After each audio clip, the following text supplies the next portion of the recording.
ไม่สงค่าไปสงขลาพี่น้อง FC กูก็กวนหาหนอพี่น้องเจ้าเพื่อใต้เฮาหาหนอในวันบ่ได้ที่สงชายเฮาก็ได้หาทางโอกาสเขายามเสเดินทางมาจากทางมีแตงไปเงี้ยเลยมาจากแดนไกลมาจากแดนไกลมีแตงทางนั้นกันเนาะเพื่อที่จะมาทางสารปีเนี่ยนะครับเนาะก็ไกลอยู่นะคะไกลอยู่หลายลูเนาะก็วันนี้ก็เป็นวันที่การวันที่วันที่13เดือนพฤษภาคมเนี่ยครับเนาะ2569นะครับเนาะหนึ่งในโอกาสในวันนี้ก็ได้มีทางตื่นต่างเสใครมาปรึกษาหารือกันทางกำเนิดเกี่ยวกับในลอง YouTube ช่อง YouTube ของเขาเนี่ยครับเนาะช่อง YouTube ของเขาแล้วก็เลยว่ามาเห็นฮะให้เนาะเขาก็มีข้าวยำตันในวันในยำชงเจ้านะครับเนาะอยู่ที่ช่วงเวลาประมาณ7:45หรือว่า8 โมงนะครับเนาะเอามาครบกันทั้งพี่สมชายทั้งกำหนึ่งมาชงครับพี่มาชงแล้วก็พี่สมชายก็หนึ่งในโอกาสมีอย่างพองเพิ่นก็มานานๆมา1 ปอกก็มาดีมาหามาเยี่ยมนะครับคนนี้ในชีวภาพของใจวันกันเนาะโจมาหาในคำฟังค่ะนำหมักไหม้ครับนำแอปเปิ้ลนำหมักไหม้ครับเนาะก็แอปเปิ้ลขอบคุณมากแล้วก็ยิ่งชมจากปีสมชายเฮาเนาะว่าปีคำหลาเฮาดีเพิ่นมีของกินของใจเล็กน้อยน้ำใจจากสมชายเฮาเนาะมานำมาเกะก็น้ำใจเนาะก็มาดีมาฮอดถึงกันได้แล้วก็เฮาก็มาขึ้นไลฟ์หรือว่าอัดคลิปวิดีโอที่ใครมาลาดต่อโวกันสั่งฝั่งหมอกลาดถึงพี่น้องกูโก้ก้นดูร้านเนี่ยเนาะมาฟ้าหน้าลุงอายอยู่จากปีไก่ก็ในปอดเมืองใต้เขาก็ดีตั้งปอดนั่งไทยก็ดีกูตีกูตั้งกูอื่นกูแทนนะครับเนาะก็ทำช่องทำอาหารพื้นบ้านคนใต้เนี่ยเป็นช่องใต้ให้เขาพักของพี่น้องคนใต้เขาแหละปีโฉดชาก็เป็นช่องที่ข่าวใต้รัชานนะครับเนาะที่คำลาวเขาเนาะคือการใต้เขาบอกว่าปีคำลาวก็ใต้เนาะปีดังไทยในห้องว่าปีสมชายจุลินปัญญาในขนมเป็นช่องอ่านข่าวอ่านเงาเกี่ยวกับเรื่องข่าวคือตอนของในเมืองใต้ปอดเปื้อนเฉียงการในเมืองกูจีกูตั้งกูถิ่นกูตีในขนมข่าวเงาที่อ่านคือตอนท่านจัดคือพอมีพี่น้องในเจ้าคือใต้อาบุกก็เห็นการกูตีกูตั้งFC ที่ภาคส่วนก็เลยผู้เลยรับทราบข่าวว่ามีอย่างของข่าวข้อมูลต่างๆของคนในแต่ละวันในแต่ละเรือนเขาต้องพูดนะครับพี่เขาก็ลงเลยในการอ่านข่าวการหาข่าวเงามาอะไรคือตอนเก็บตีนะครับเอาช่วงไหนเนาะครับอันวันไหนในกอข้าวก็ไหลลูกตั้งเมแตงมาในขนมมันได้ก็เป็นวันที่13วันเดือนที่5ปี2026กันเนาะข้าวมายาน้องไก่วันไหนก็มันได้แค่ปอกนึงตัวปีกายขนมปอกปีกายเนี่ยปอกเฮาสองก็พี่น้องในญาติกันบ่ใครบ่อยแค่เนาะบ่ใครบ่อยเพราะว่าก็เพราะว่าต่างก้นก็ต่างมีการงานทารานาทีทำมาหากินเล็กต้องขนมแล้วก็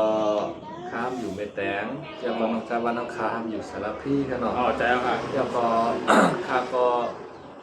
ทำมีเหตุการณ์ส่วนตัวของข้าก็บ่ใครตัวตันเดี๋ยวก็น้องใจวันก็มีการส่วนตัวของน้องใจวัน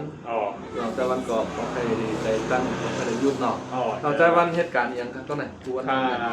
กูว่าในเขาเหตุการณ์เป็นพอตีนะครับเนาะโรงแรมค่ะเนาะเป็นโรงแรมหาลาวเนาะเป็นชื่อโรงแรมเหมือนกันนี่ชื่อโรงแรมที่ก็เหตุการณ์อยู่จะเป็นโรงแรมเชียงใหม่นะครับเนาะก็ต่อขึ้นเนี่ยอยู่ที่ช่วงว่าเป็นช่วงจึงว่าช่วงแข่งเยอะแข่งน้ำมากเนี่ยก็มันจะมีนาโรเลนาฮาชิชันเนาะถ้าเราอยู่ที่ช่วงนาโรนะครับนาโรก็แขกก็ค่อนข้างเต็มก็น้ำแต่ก็มีสร้างรายได้บรรจากโรงแรมอยู่ในขณะก็เยอะพอสมควรอยู่ขึ้นนึงก็จะอยู่ที่ประมาณช่วงราคาประมาณบอกของเล็กขนาดนอนใน2 ถึง 3 คนก็อยู่ที่ประมาณบอก1 กายขนาดตอนนั้นค่าต้องให้การ1 เดือนก่อนค่าแต่ไรมานอนเจ๊ต้องให้การ1 เดือนก่อนให้การ1 เดือนเนี่ยจะไรมานอน1 คืนเนาะค่าได้เหตุการณ์ได้อยู่ม1 เดือนได้12,000 13,000มานอนต้องกินอย่างใช้เมี่ยวค่าหลุดได้เก็บเงินอย่างเร็วแต่เดี๋ยวก็มานอนโรงแรมขึ้น1นอนโรงแรมขึ้น1 นั่น เป็นห้อง VIP เป็นครอบครัวใหญ่ลูก ก็ นึกขึ้นก็คือ ขึ้นเนี่ยจะอยู่ประมาณหมอก20,000ถึง30,000เนาะ ครับเราเหตุการณ์3 ในการ3เดือนเนี้ยได้ครับเนาะ พอ อืม พอฮู้ว่ากาคอมบอกกันได้ก็โรงแรมระดับ5ดาวเนาะ ระดับ5ดาวละ แล้วก็ระดับนายก ระดับนายกละ ระดับดารา ดาราละ อ่า คนที่เปิ้นมีเป็นไฮโซละ อ่า ที่เปิ้นคนร่ำคนร อั วย นที่ แต่เป็นว่า ใจวันเฮากับเหตุการณ์ที่แน่ๆอันที่เป็นดารากับนายกอะไรก็มีมา มี เนาะว่า ค่ะมีเลยทบท่านไหนบ้าง อดีตนายกนะครับเนาะ อ่า แล้วก็ย้อนหลักถึงจึง นายก ท่านก็แล้วกันเนาะ ผู้ใจตัวสูงๆเนาะ นายกผู้ใจตัวสูง อันที่หายกกว่าแน่นอน อันที่หายาวกว่า เออ นั่นก็เขาก็อะไรแต่ท่านอะไรมาพักอะไรมาลือมาเศร้าเขาก็อะไรเป็นคนที่ดูแลด้วยถึงบริการเนาะในนี้ในฐานะดีเขาก็เป็นคนให้การทางนั้นเนาะ โอเค แล้วก็โรงแรมก็โอเคเนาะตอนตา การเข้าพักโรงแรมเนี่ยเขาก็บ้านเราสู่การฟังให้กับคนอยู่ที่นอกเนาะว่าเวลาก็เนี่ยมันมีนาการจึงหรือเฮ็ดจึงอยู่ในพวกเขามันหลักถึงในเขาก็เป็นผู้น่ะเนาะแต่ว่ามันจึงเป็นสาเหตุการณ์เกี่ยวกับแนวอีหางค่ะก็เป็นแนวจึงหือแต่ว่าในส่วนของหลักๆที่เข้ามาปรึกษาลือกันอยู่นั่นก็จะเป็นการทำช่องนะครับเนาะ ทำช่องถ้าเตรันในพี่น้องเขาอีกนึงเนาะ อ๋อ คายามทำช่อง YouTube มาในก็หรือเงาขนาดทั้งไล่ๆเนาะ อ๋อ คาสมัครเป็นอยู่ แต่ว่าตอนดัดเตเปิดภาพสร้างไล่ๆในคาก็เก่งก็เนาะยกต่อเข้าก็ไก่เงี้ยกันที่ประชังร่างเนาะ ไปทางอะไรเข้า ก็ กัน เลยก็เลยใครเดินต้นกันก็เข้าตีกายเฮ็ดป้อยถังร่องมีขจานเนาะ มีขจาน ยกก็เข้าตื่นหากว่าล่างหวานอยู่เนาะ ล่างบา อย่าตามลำใจมันแบบRPI เนี่ยเหมือนทางขยามพันไว้เนี่ยเนาะ อ๋อ คำว่าคาใกล้ไลฟ์สดตามช่อง YouTube กับ Facebook เนี่ยแม่นะวะ แม่ละ แต่ว่าถามคำว่าจ่องบ้ามีไล่ๆเนี่ยเนาะเพราะว่าคาชาขึ้นมาคำไปหมดไล่ๆเนี่ยเนาะช่องอันนั้นก็คาก็ขึ้นมาจุใจบันบอกเลยเนาะ มัน เอามา วันที่15 นั่นน่ะเขาอ้างว่าเปิดช่องอันนั้นตัวนั้นทำไล่แล้วก็อีเมลเขาก็หายไปเบอร์โทรก็หายไปแล้วกล้องเมลน่ะ เปิดต้องเลยเมียวทำเลยว่าเปิดช่องใหม่ เปิดช่องใหม่อาสาได้รักษาแน่นอน อ๋อ แล้วก็คาก็มีเวลามา อันผ่านผู้ติดตาม 1,000 ใน 4,000 ชั่วโมงในผ่านมาหึงหนาวหน่อย ถามว่าถึงไหนยาว เปลี่ยนเจ็ดเปลี่ยนเกาเหลือนะ เจ็ดเปลี่ยนเกาเหลือนะ นั่นแหละครับมีเขายามาจูน้องใจวันหน่อ อ๋อ แล้วก็คาว่าป้อนนั้นแต่หมดปีอ่ะ อ๋อ ผมมันตัดแบบเลยเนาะ อ๋อ ช่วงในก็คาก็หาเข้ายามแล้วก็มาหาน้องใจมันขึ้น อ๋อเพราะฉะนั้นในเขาก็มาเข้าเรื่องการเปิดสร้างรายได้เนาะเขาก็มีความรู้จากมีประสบการณ์ที่ก่อนในขณะสำหรับพี่น้องจากคนใต้ครับพี่น้องคนใต้ครับพี่น้องที่สนใจทำช่องทำ YouTube ในขณะกูก็อยู่ดังไรเสียงว่ามึงยืนหนุ่มหายใจยิ่งในขณะเขาก็การที่ดีเลยมาเฮ็ดช่องในทำช่องได้มันก็มีข้อกำหนดและข้อบังคับข้าวยามของมันในขณะเหมือนจึงว่าข้าวปั่นข้าวยามตา12หรือในเขาต้องเฮ็ดตามกฎเกณฑ์เป้าหมายของที่เพิ่นกำหนดมาปั่นในขณะบ่เฮาตั้นไหนก็เขาต้องเริ่มใหม่นะครับเหมือนเขาจ้อนหายนั่นน่ะจ้อนกว่าดังนาก็ไปเยอะด้านหลังพวกตามพวกเขาเห็นตั้นไงมาเป็นจังนั้น ตั้งหลายเยอะหกขึ้นนะ มันหกขึ้นอ่ะไหนที่3ข้างที่3ข้างที่1ในมือปีกายเนาะเขามาปรึกช่องวันที่15เนาะข้างที่2มามือคำอะไรน่ะวันที่8ที่คนมามือ2-3วันในเนาะทำข้างที่3ในมื้อในเนาะอันเฮาทบกันได้เป็นข้างที่4อ่ะข้างที่1ในดีวันเบคจานเนาะที่เฮาติดจักฮู้จักกันเนาะใจอ่ะวันเบคจานวันนั้นก็เป็นข้างที่4อยู่เนาะเพราะว่าแห่งแลเฮาบ่สู้ทบกันเนี่ยค้าได้เป็นคนเฮ็ดการทั่วไปเนาะกิจจังเปิ้นจ้างเพียวห้องเฮียนแหน่แล้วก็ค่าก็กับเพียวเนาะเปิ้นจ้างกิจจังต่างไม่ต่างตอกแหน่ค่าก็กับต่างไม่เพราะว่าหลายๆครั้งมันก็สูง1เดือนก็เกิน15,000 16,000จังได๋ต่อแต่ว่าก็อยู่ก็เก็บก็ใจชีวิตจังเพราะว่าค่าหลุไหลมันวันโรงแรมน้องใจวันไหนค่าโรงจ่ายอีแล้วอ่ะฮะเก็บไว้แล้วมานอนขึ้นนึงเนาะขึ้นนึงก็จ่ายเงินเดือนน่ะอันที่เฮามีเวลามาทบกันได้ก็ยอดเบอร์ว่ารายของเฮามันเป็น ก็ อ๋อ นั่นน่ะนะ อ๋อ เที่ยวก็เฮาหลุดเลยให้กินการหาเล็กต้องให้ไหนเลยก็เลยเลยสู่มาพบทบกัน อ๋อ ก็เอา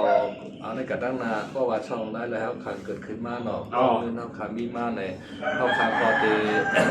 ในการเฮ็ดคอนเทนต์ทำกัน เรียกการเฮ็ดคอนเทนต์จ้องกัน แต่วัน อ๋อค่ะ เพราะว่าตั้งนอกจากวันนะครับเป็นภายเฮ็ดกินอาหารการกินพื้นบ้านคนใต้น่ะคือ อ๋อค่ะ เขาภาคใต้เฮาบ่เตรียมหายเนาะ อ๋อ พีงี้พิงทงใต้เฮาอันเก่าก็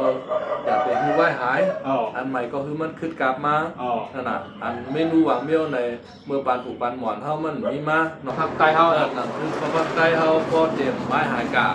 อ๋อ อันเก่าก็อย่าไปฮือไว้หาย อันใหม่ก็คือมันขึ้นกลับปอมาแทงในเพิ่นเขาภาคไทยเขาเนาะ อ๋อ เปิ้นเฮ็ดเมนูในเอาอย่างเปิ้นมาผสมกันเปิ้นมาลอกกันแล้วมันออกมาแทบเป็นหนึ่งเมนูเนาะ อ๋อ เมื่อเหลือในนอกจากวันเฮ็ดเขาภาคใต้เฮาในอาหารเมนูมีก็คือ มีอยู่ที่ในวิดีโออาหารเมนูที่เขาได้อัปโหลดลงไปไว้เนาะ มีอยู่ที่หมอก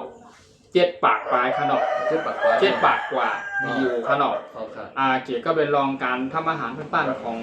ช่องคาเฮาช่องทำอาหารพื้นบ้านคนใต้หรือช่องใต้ทำนั่นเลยค่ะเนาะ มี7 ปากปลายมีดังวิดีโอดังยาววิดีโอแบบแนวนอนในค่ะเนาะแนวนอนก็อาจจะเป็นอีกแบบหนึ่งแนวขวางบางแนวขวางในค่ะเนาะแล้วก็แนวตั้งก็จะเป็นวิดีโอแบบแนวตั้งค่ะเนาะส่วนมากก็มีทั้งสามเมียวทั้งวิดีโอยาววิดีโอสั้นวิดีโอแนวตั้งแนวนอนในค่ะเนาะก็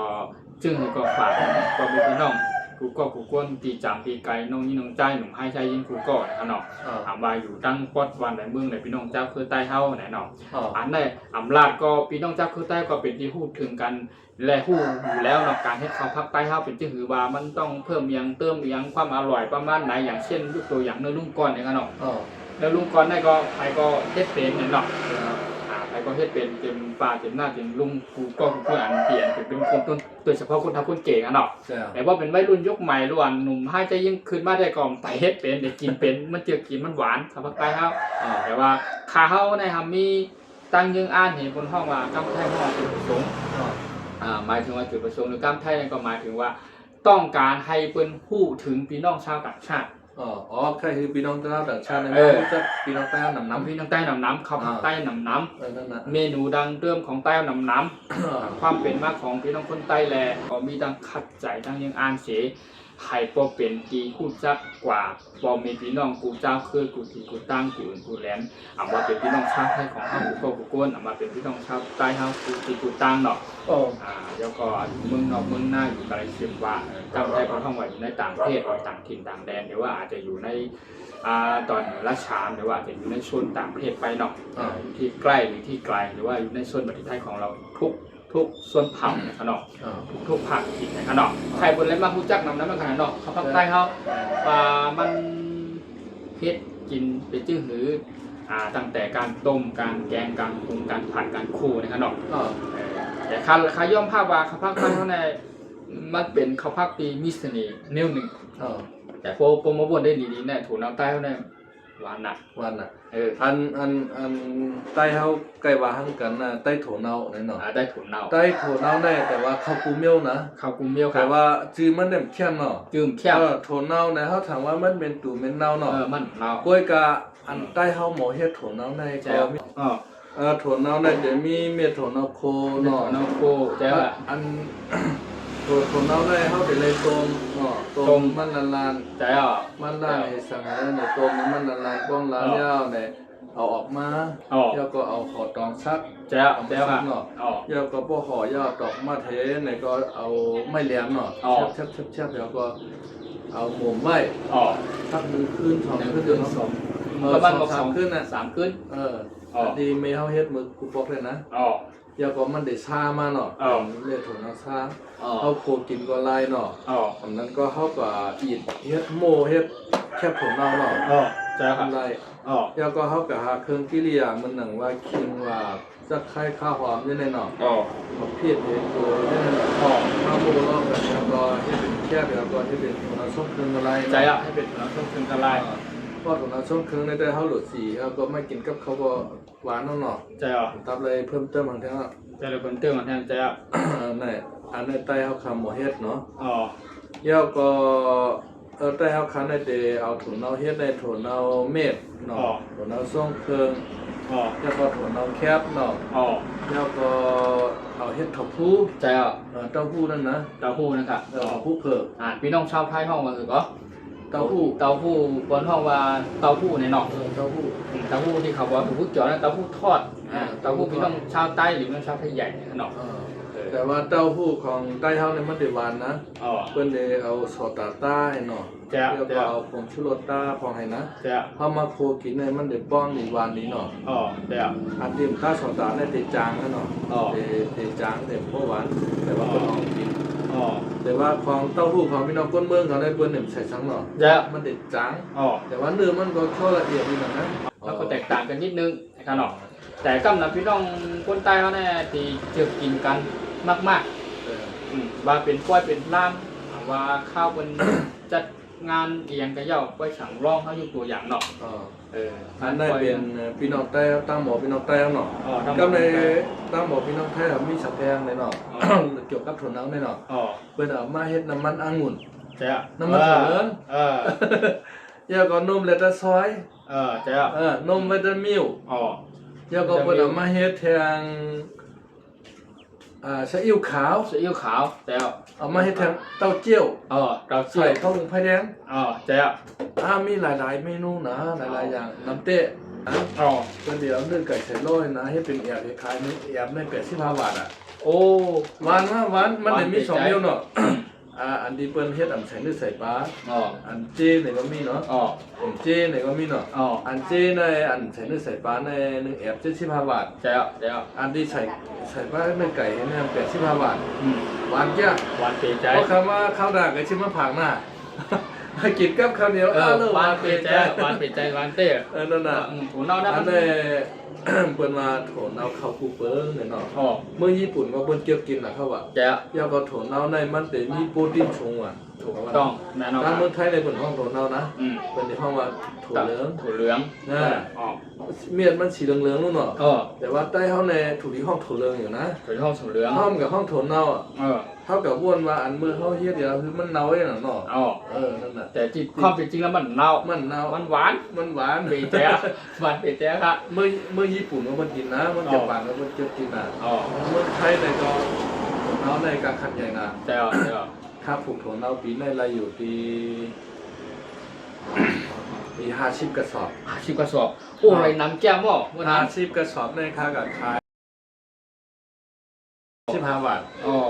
กิโล21บาท กิโลชาติบาทเนาะ ค่าขายนะ อ๋อ ก็ข้าวโพดในกิโล6บาท อ๋อ โถนเอากาเลยข้าวโพดแท้ ถูน้องการหรือข้าวโพดเจ้า ข้าวโพดชัดในกิโลข้าวโพดแห้งนะปีใน อ๋อ นะ อ๋อ กิโล6บาท อ๋อ ค่าได้เกือบขาดทุน อ๋อ ลงทุนกับ36,000อ่ะ ขายมาเลย32,000อ่ะ อ๋อ และอันเนี้ย10,000 อัน เล นี้ ย เสียง เฮ็ดในครับอาหารเลิน ให้ข้าตั้งหลังเลยอันนี้เสียง เพราะคำมันแบบอันตีคาใช้เวลากว่าเฮ็ดปันมันได้แต่ขาดทุนเอาว่า บาทรู้เราอ่ะน่ะพี่น้องเนี่ยเขาเราสู่กันฟัง อัน เนาะ กาปุ๋ยเนี่ยหนึ่งกระสอบเนี่ยนะ อ๋อ ตีเอมันก็870บาท เจ้า ปุ๋ยวางเมียวก็970 170 อ๋อ เดี๋ยวก็พอมาสุดเสมอเนี่ยมา970 อ๋อ สิบาทนะ อ๋อ พออันกาโหง14.35เนี่ยนะ1,100 บาท อ๋อ ปุ๋ยค้าในเชงอยู่มอง16,000 อ่ะมากาไทยเหกาจางบนผูกเหกาจางบนกาเก็บเกี่ยวเหเอามีอะไร4,000 บาทได้ อันนี้ละ ราคา อันนี้ละสีเฮงแน่เนาะ เ สีเฮงอ๋อเห็นข้าวตั้ง5 เดือน ก็ราคาเฮ็ดโถเนาเนาะ อ๋อ เฮ็ดโถเนาในข้าวดัง3เดือน อ๋อ 3เดือนในคาตั้งกาอาล่างตีคากะคาแทเนาะ อ๋อ ตั้งกาชื่อกาสังมันในตั้งบนในคาเชงอยู่17,000 เจ็ดเนาะ ค่าขายทำอะไรอยู่34,000 อ๋อ อะไรอาเมียนอยู่13,000เจเฮ็ดการเข้าเขต อ๋อ เข้ากับข้าวโพดเนาะ อ๋อ เพราะว่าเข้าปีกายในกิโลก็คือเขาเปลือกน่ะ ข้าวเปลือกมือพี่ไก่อ่ะ กิโล7 บาท กิโล7 บาท กิโล6 บาท7 บาทเนี่ย 6 บาท 7 บาท น่ะแต่ว่าโถน้องในกาเลย คน เพิ่น เอากาเลยเนาะ โถน้องใน21บาทอ่ะ มันพอเฮ็ดแต่อะไรดีเฮ็ดง่ายกว่า โถน้อง ถึงเราเฮ็ดง่ายกว่า โถน้องเฮ็ดง่าย ไอ้กิโลมันกาเลยเนาะ ยอก็บ่ลงทุนสูง อ๋อ เขาในลงทุนสูงน่ะนะเขาหน้าเลยนะ อ๋อ เขาเดี๋ยวเลยกับจ้างเพิ่นมาไทยแค่ปอกหนึงเนาะ อ๋อ หนึ่งไทยใน600 วัตต์ก่อนนะ อ๋อ กับจ้างเพิ่นมาพ่นเหมือนทางรอบ2รอบน่ะ อ๋อ ทาง600 วัตต์1,200เนาะหนึ่งไทยเนาะ อ๋อ เดี๋ยวก็ทำการซ้อมมันแทงเพิ่นมาเหมาซ้อม1,300 อ๋อ ตามบนได้เป็น2,0002,500 2,500 ยังเป็นปากกาเจ้ามันกาเจ้ามันแทงหนึ่งไฮ1,000นั่นแหละ โอ้ เป็น3,500ได้หนึ่งไฮไว้นะได้ต้นทุน ต้นทุน การเจอการเมล็ดกับปุ๋ยไปว่าน่ะ เอาล่างหน่อยไงปะนะที่อยากไปหยาบนั่นเนาะ จองไรว่าก้นเนี่ยมันขาดเฮ็ดนาไปล่ะ อ๋อ แต่ แต่ น่ะก็จางติ๊กๆจางติ๊กๆนะ อ๋อ เพราะว่าห้องมีจากไข่กล้วยฉันกล้วยในเชงน้ำหนัก แต่ พอมีจากกล้วยฉันกล้วยเลยแค่นิดนึงเนาะ อ๋อ แต่ว่าโถเอาใต้โถเอาเขาคือเบิ้งอันนั้น นั่น กามันก็ใหญ่ กามันก็ใหญ่ เฮ็ดก่อนบ่เฮ็ดหยาบ อ๋อ ทำลุ่มล่างง่ายนะ อ๋อ ดูฮือมีกว่าโรงงานนั่นแหละ อ๋อ เพิ่นทับเสื้อมีรถชิปรถเช่ารถ มีนะ ชิปกันเช่ากันกับขายก็เพิ่น เอา เอา ไว้ มา มีกาขายมันก็ กุ้มขายไรเนี่ยบ่ เออ บ่ถึงข้าวมันปืดนะ อ๋อ แต่ว่าบ่มไปใจข้าวมันปืดแต่มีที่ขายน่ะ นั่นค่ะแหละเนาะ เท่าโหลเลยผูกมองเลย12เลยเนาะ อ๋อ ต่อถึงเดือนช้าง อ๋อ มองนั่นน่ะผูกตั้งแต่เดือนเจเดือนกำเนี่ย อ๋อ ต่อถึงข้าวจำสงกรานต์เลยเนาะ อ๋อ ถ้าตั้ง3เดือน อ๋อ เดี๋ยวก็ต้องการเลยขายน่ะ อ๋อ ต้นทุนก่อนก็สูง มันง่ายเนาะให้ทำก็หยาบนั่นแต่ว่า อันง่ายในมีมิวหนึง คือคือค่ะ อยากกินเงินเปิ้นหนึ่งอ่อนได้ อันนี้อะไรง่ายนะเนาะ ง่ายนะ อันนี้แหละเรียนจริงก็ ก็ เป็น พ อ อ อนไลน์ได้ง่าย ควา นะ มเฮ็ดตำรวจความมา แจ๋ว หลวงเลยจ่ายเงินอันนั้นอันนั้นภาษีนั่นได้ อ๋อ หลวงจ่ายมาดิฉันพักกว้านอันนั้นได้ นั่นแหละก็แน่พวกเขามาลาถึงการพวกเขาว่าการให้เป็นไปรถพี่รถหลานแน่เนาะการเพการหยานั่นก็ได้เขาถึงมาลานี้ว่าไหนๆก็มาเขาลึงแน่เนาะ นั่นน่ะ ปีน้องใต้เขาก็กวนเนาะมันอยู่ก็เลยก็เย้า เออ การที่เปิดมาเขาทั้งออนไลน์กูที่คุณแม่บางเมี่ยวนั้นมันเป็นห้องกำแพงเป็นห้องวิชาชีพนะครับเนาะ แต่ว่า เพราะฉะนั้นเขาตีว่าที่เป็นการใจเบื้อทั่วจะเป็นการทับสายนะครับเนาะว่าที่เป็นคือในก็มันก็มีข่าวเนาะนั่นก็มีข่าวมีเงาหนังที่อันพี่น้องใต้เขายำหันยำตัวในงานเนาะอันตัวข่าวมิชาชีพหลอกลวงคนมาด้านเนาะจากนั้นนันโพสแล้วก็จะเข้าก็ใหญ่เมากินมาร์ก ไปอยู่ว่ากินมา ข่าวเงาเนี่ยก็มีบันไดเสียอย่างปีสมชายเขาหรือว่าปีคำหลังเขาเนี่ยก็บนมีข่าวมีเงาบนอุปันมาลาดนี้ต้องไต่ใครลาดนี้บันไดเสียว่าข่าวเงาเป็นจึ้งหือข่าวกำลังการเมืองง่าเนี่ยก็เปิดก็มีอัปเดตบันใหม่ๆแต่เสียเนี่ยก็เนาะข่าวเงาช่วงนี้เป็นปี ข่าวงาส้มบ่แล้วในก็ ก็แปลว่าน้ำมันกาเนาะ มันกา น้ำมันรถน้ำมันกาในก็ น้ำมันคาเต้ ก็เปิดสังเลยน้ำมันกาเนี่ยก็แปลว่าสหรัฐอเมริกาและอิหร่านได้เปิดปากตึกจุกันแต่เร็วใน ย้อนเปิดว่าอิหร่านเขาทำปิดช่องแคบฮอร์มุด ใจอ่ะ ช่องแคบฮอร์มุดในมันเปลี่ยนตีตั้งผ่านของน้ำมัน เรือน้ำมัน น้ำมันในมันเดออกในตะวันออกกลางในน้ำมันนะ ใจอ่ะ หนังเมืองอิหร่านเขาอิรักเขาคูเวตบาเรน บาเลนใจอ่ะ ซาอุดิอาระเบีย ใจอ่ะ แล้วก็เมืองUAE ใจ สห อ่ะ รัฐอาหรับเอมิเรตส์นั่นนะ นั่นอ่ะ เจในน้ำมันออกน้ำหนา ใจ แล้วก็เขามันจะหนังเมืองไทยแหเมืองเขเนาะเมืองเกาหลีใต้แล้วก็เมืองญี่ปุ่นเจ้าไหนเขามีห้องกันน้ำมันนะ เรามีโครงการน้ำมัน เขาได้กับซื้อน้ำมันรีบตั้งเมืองปุ่นให้ใส่เพื่อสร้างพ่อมา ใจอ่ะโอเคมาเฮ็ดเป็นน้ำมัน แล้วก็กำไรเพื่อสร้างพ่อในร้อยลำอยู่ที่ในช่องแคบของมุดในมีอยู่2-300ลำ มี200-300ลำออกไล่ ไม่เป็นเขาว่า1,600ลำว่ะ หัวเหียงมันเนาะ ออกมาไร มองมาไล่ อันรถออกไรก็มีเป็นบางข้างบางข้าวมือเขาอุบกันไรนั่นเนาะ มันเขาอุปกันไล่อุปโอ้กันไล่นั่น โลกันไรนั่นคือผ่านปะเข้าตั้งหาวันไหน6วันไหนนั่น ผ่านนั่นก้อย ก็จากนั้นก็ขึ้นปิดขึ้นไหนก็เดี๋ยวก็เฮ็ดถือน้ำมันอันมาฮอตที่เมืองไทยเปิดขึ้นไม่กันอย่างมาขาย มันก็เลยแห้งอีลงจะก็กลางขึ้น เพราะว่าน้ำมันกาเนี่ยก็มันกับผลกระทบมันหนักๆนะ น้ำคันออก เพราะว่าตาเตกก็ขุนการตั้งขายกันน้องเมี่ยวเนี่ยก็เลยใจน้ำมันอ่ะน้ำมันกาเนี่ยก็ขุนการตั้งขายก็การ มันก็มีบางห้องว่ามีผลกระทบทั้งหมดเตรียมต้องใจเครื่องจักรเครื่องอีกเครื่องไทยกูที่กูเมี่ยว เตรียมรถเครื่องเขาหน่อยออกเครื่องก็ปรื้อนะ เหมือน แล้วใส่น้ำมันอ่ะ แล้วก็เหมือนถ้าเอาเงินแน่บุญไก่เลยอ่ะ นั่นน่ะ ก็เป็นเจ้าคือแหละกวนเฮามัน รถไถสวนไถนาเนาะมันก็หลุดใจน้ำมันอ่ะ ใช่อ่ะ มีกาพวกมีน้ำมันอะไรเป็นเศษเรียกไง เป็นสิ่งเล็กก็ ขาย ใช่อ่ะ เก่ามันใจคำเหลาไง ใช่อ่ะแม่น เลย อ๋อ ก้าวเลยเข้มน่ะมีน้ำมันใส่ได้ นี่มันใช้กับก็คือกว่าแล้วว่าง แล้ แล้ว วนะ นั่นแหละ นั่นแหละเนาะน้ำมันก็เป็นเรื่องใหญ่แล้วก็เรื่องข่าวเรื่องเงาแน่มันเป็นสิ่งที่เฮาต้องฮู้เฮาต้องติดตามเฮาต้องต้วยเนี่ยขนาดข่าวเงาแน่ว่าเฮาที่อยู่ตั้งวัดมึงตอนเหนือราชฐานเฮาว่ามันอยู่ในวัดมึงค่าย5อยู่กะไรสิมว่าแน่เนาะในที่เป็นพี่น้องผู้เจ้าคือหรือว่าโดยเฉพาะที่เป็นพี่น้องคนใต้เฮาเนาะมาคนเฒ่าคนหนุ่มคนแก่น้องยิงหายใจยิงกูก็กูโกนกันเนาะข่าวเงาอันนั้นเฮาติดตามไว้เฮาฮู้ไว้เฮาคนฮ้องฮู้กันข่าวกันเนาะ แม่น เขาก็จะได้พูดว่าเป็นเป็นเจ้าหือสมัยนี้ยุค เขาแต่ นี้ ละวางแผน วางแผนเจ้าหือในการใช้ชีวิตการเดินทางการต้องมาปรับเปลี่ยนในการใช้ชีวิตและการเดินทางการขายให้การทำงานทุกชุดคือเรามันก็ต้องใช้น้ำมันในอันดับ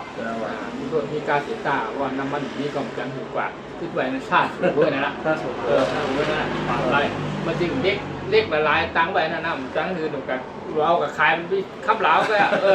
คือเล็กไว้หน่อยจริงนั้น พวกขายบันค้าพวกข้ามมีเติมน้ำมันกากำจัดกับ ทำจังกับใครเนี่ย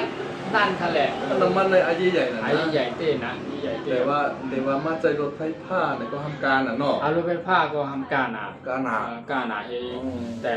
มันการใจรถไฟฟ้าการใจรถน้ำมันก็มันมีข้อแตกต่างกันอยู่แต่ว่าถามว่าใจดีไม่ใจดีทั้งสองเมียวนั่นแหละแต่ว่า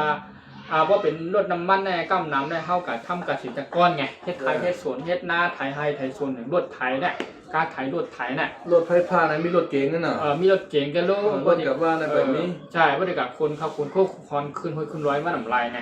ลายได้ลายเดี๋ยวว่ามันเตะบ่เข้มขึ้นต้นเหมือนรถกับมันรถกับบ้าการออก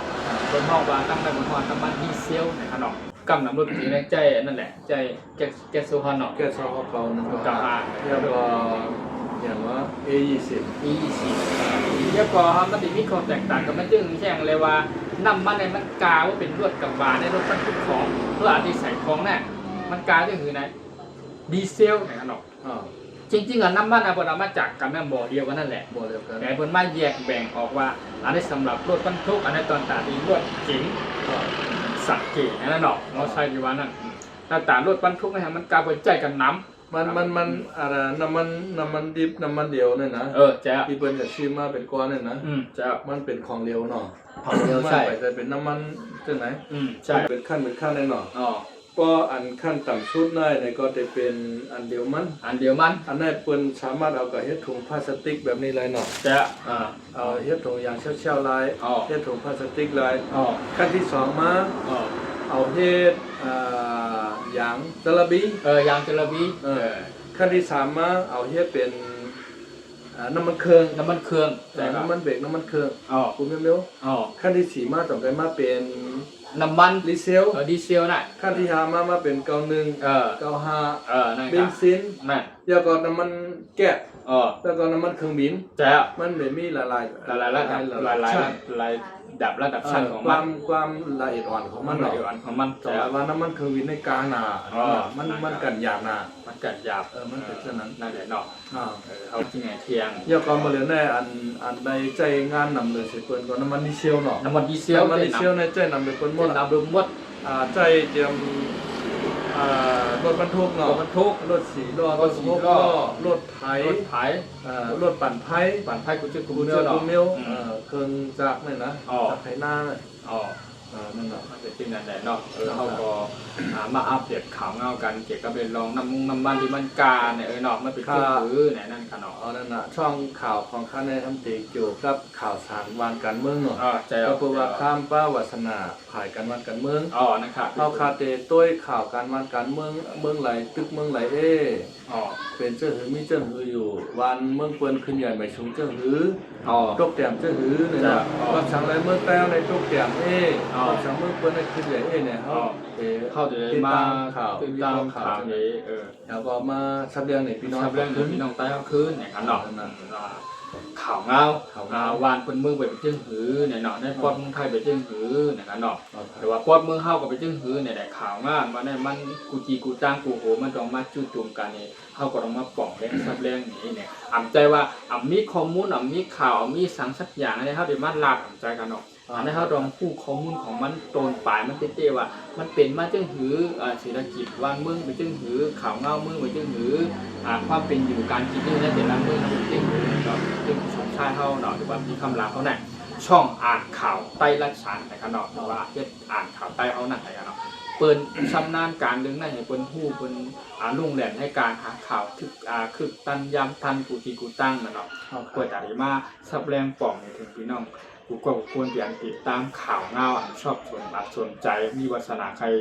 ถ่องข่าวถ่องเงาหนังน้ำนั่นนะครับเนาะมาติดตามบันตั้งช่องปีสมชายตัวปีคำลาวเขานะครับเนาะใหญ่ครับช่องในช่องอ่านข่าวใต้เลยบอกเรื่องถึงข่าวทุกเรื่องถึงพี่น้องจากคือกูจะคือในช่องใต้เขาเจ้าก็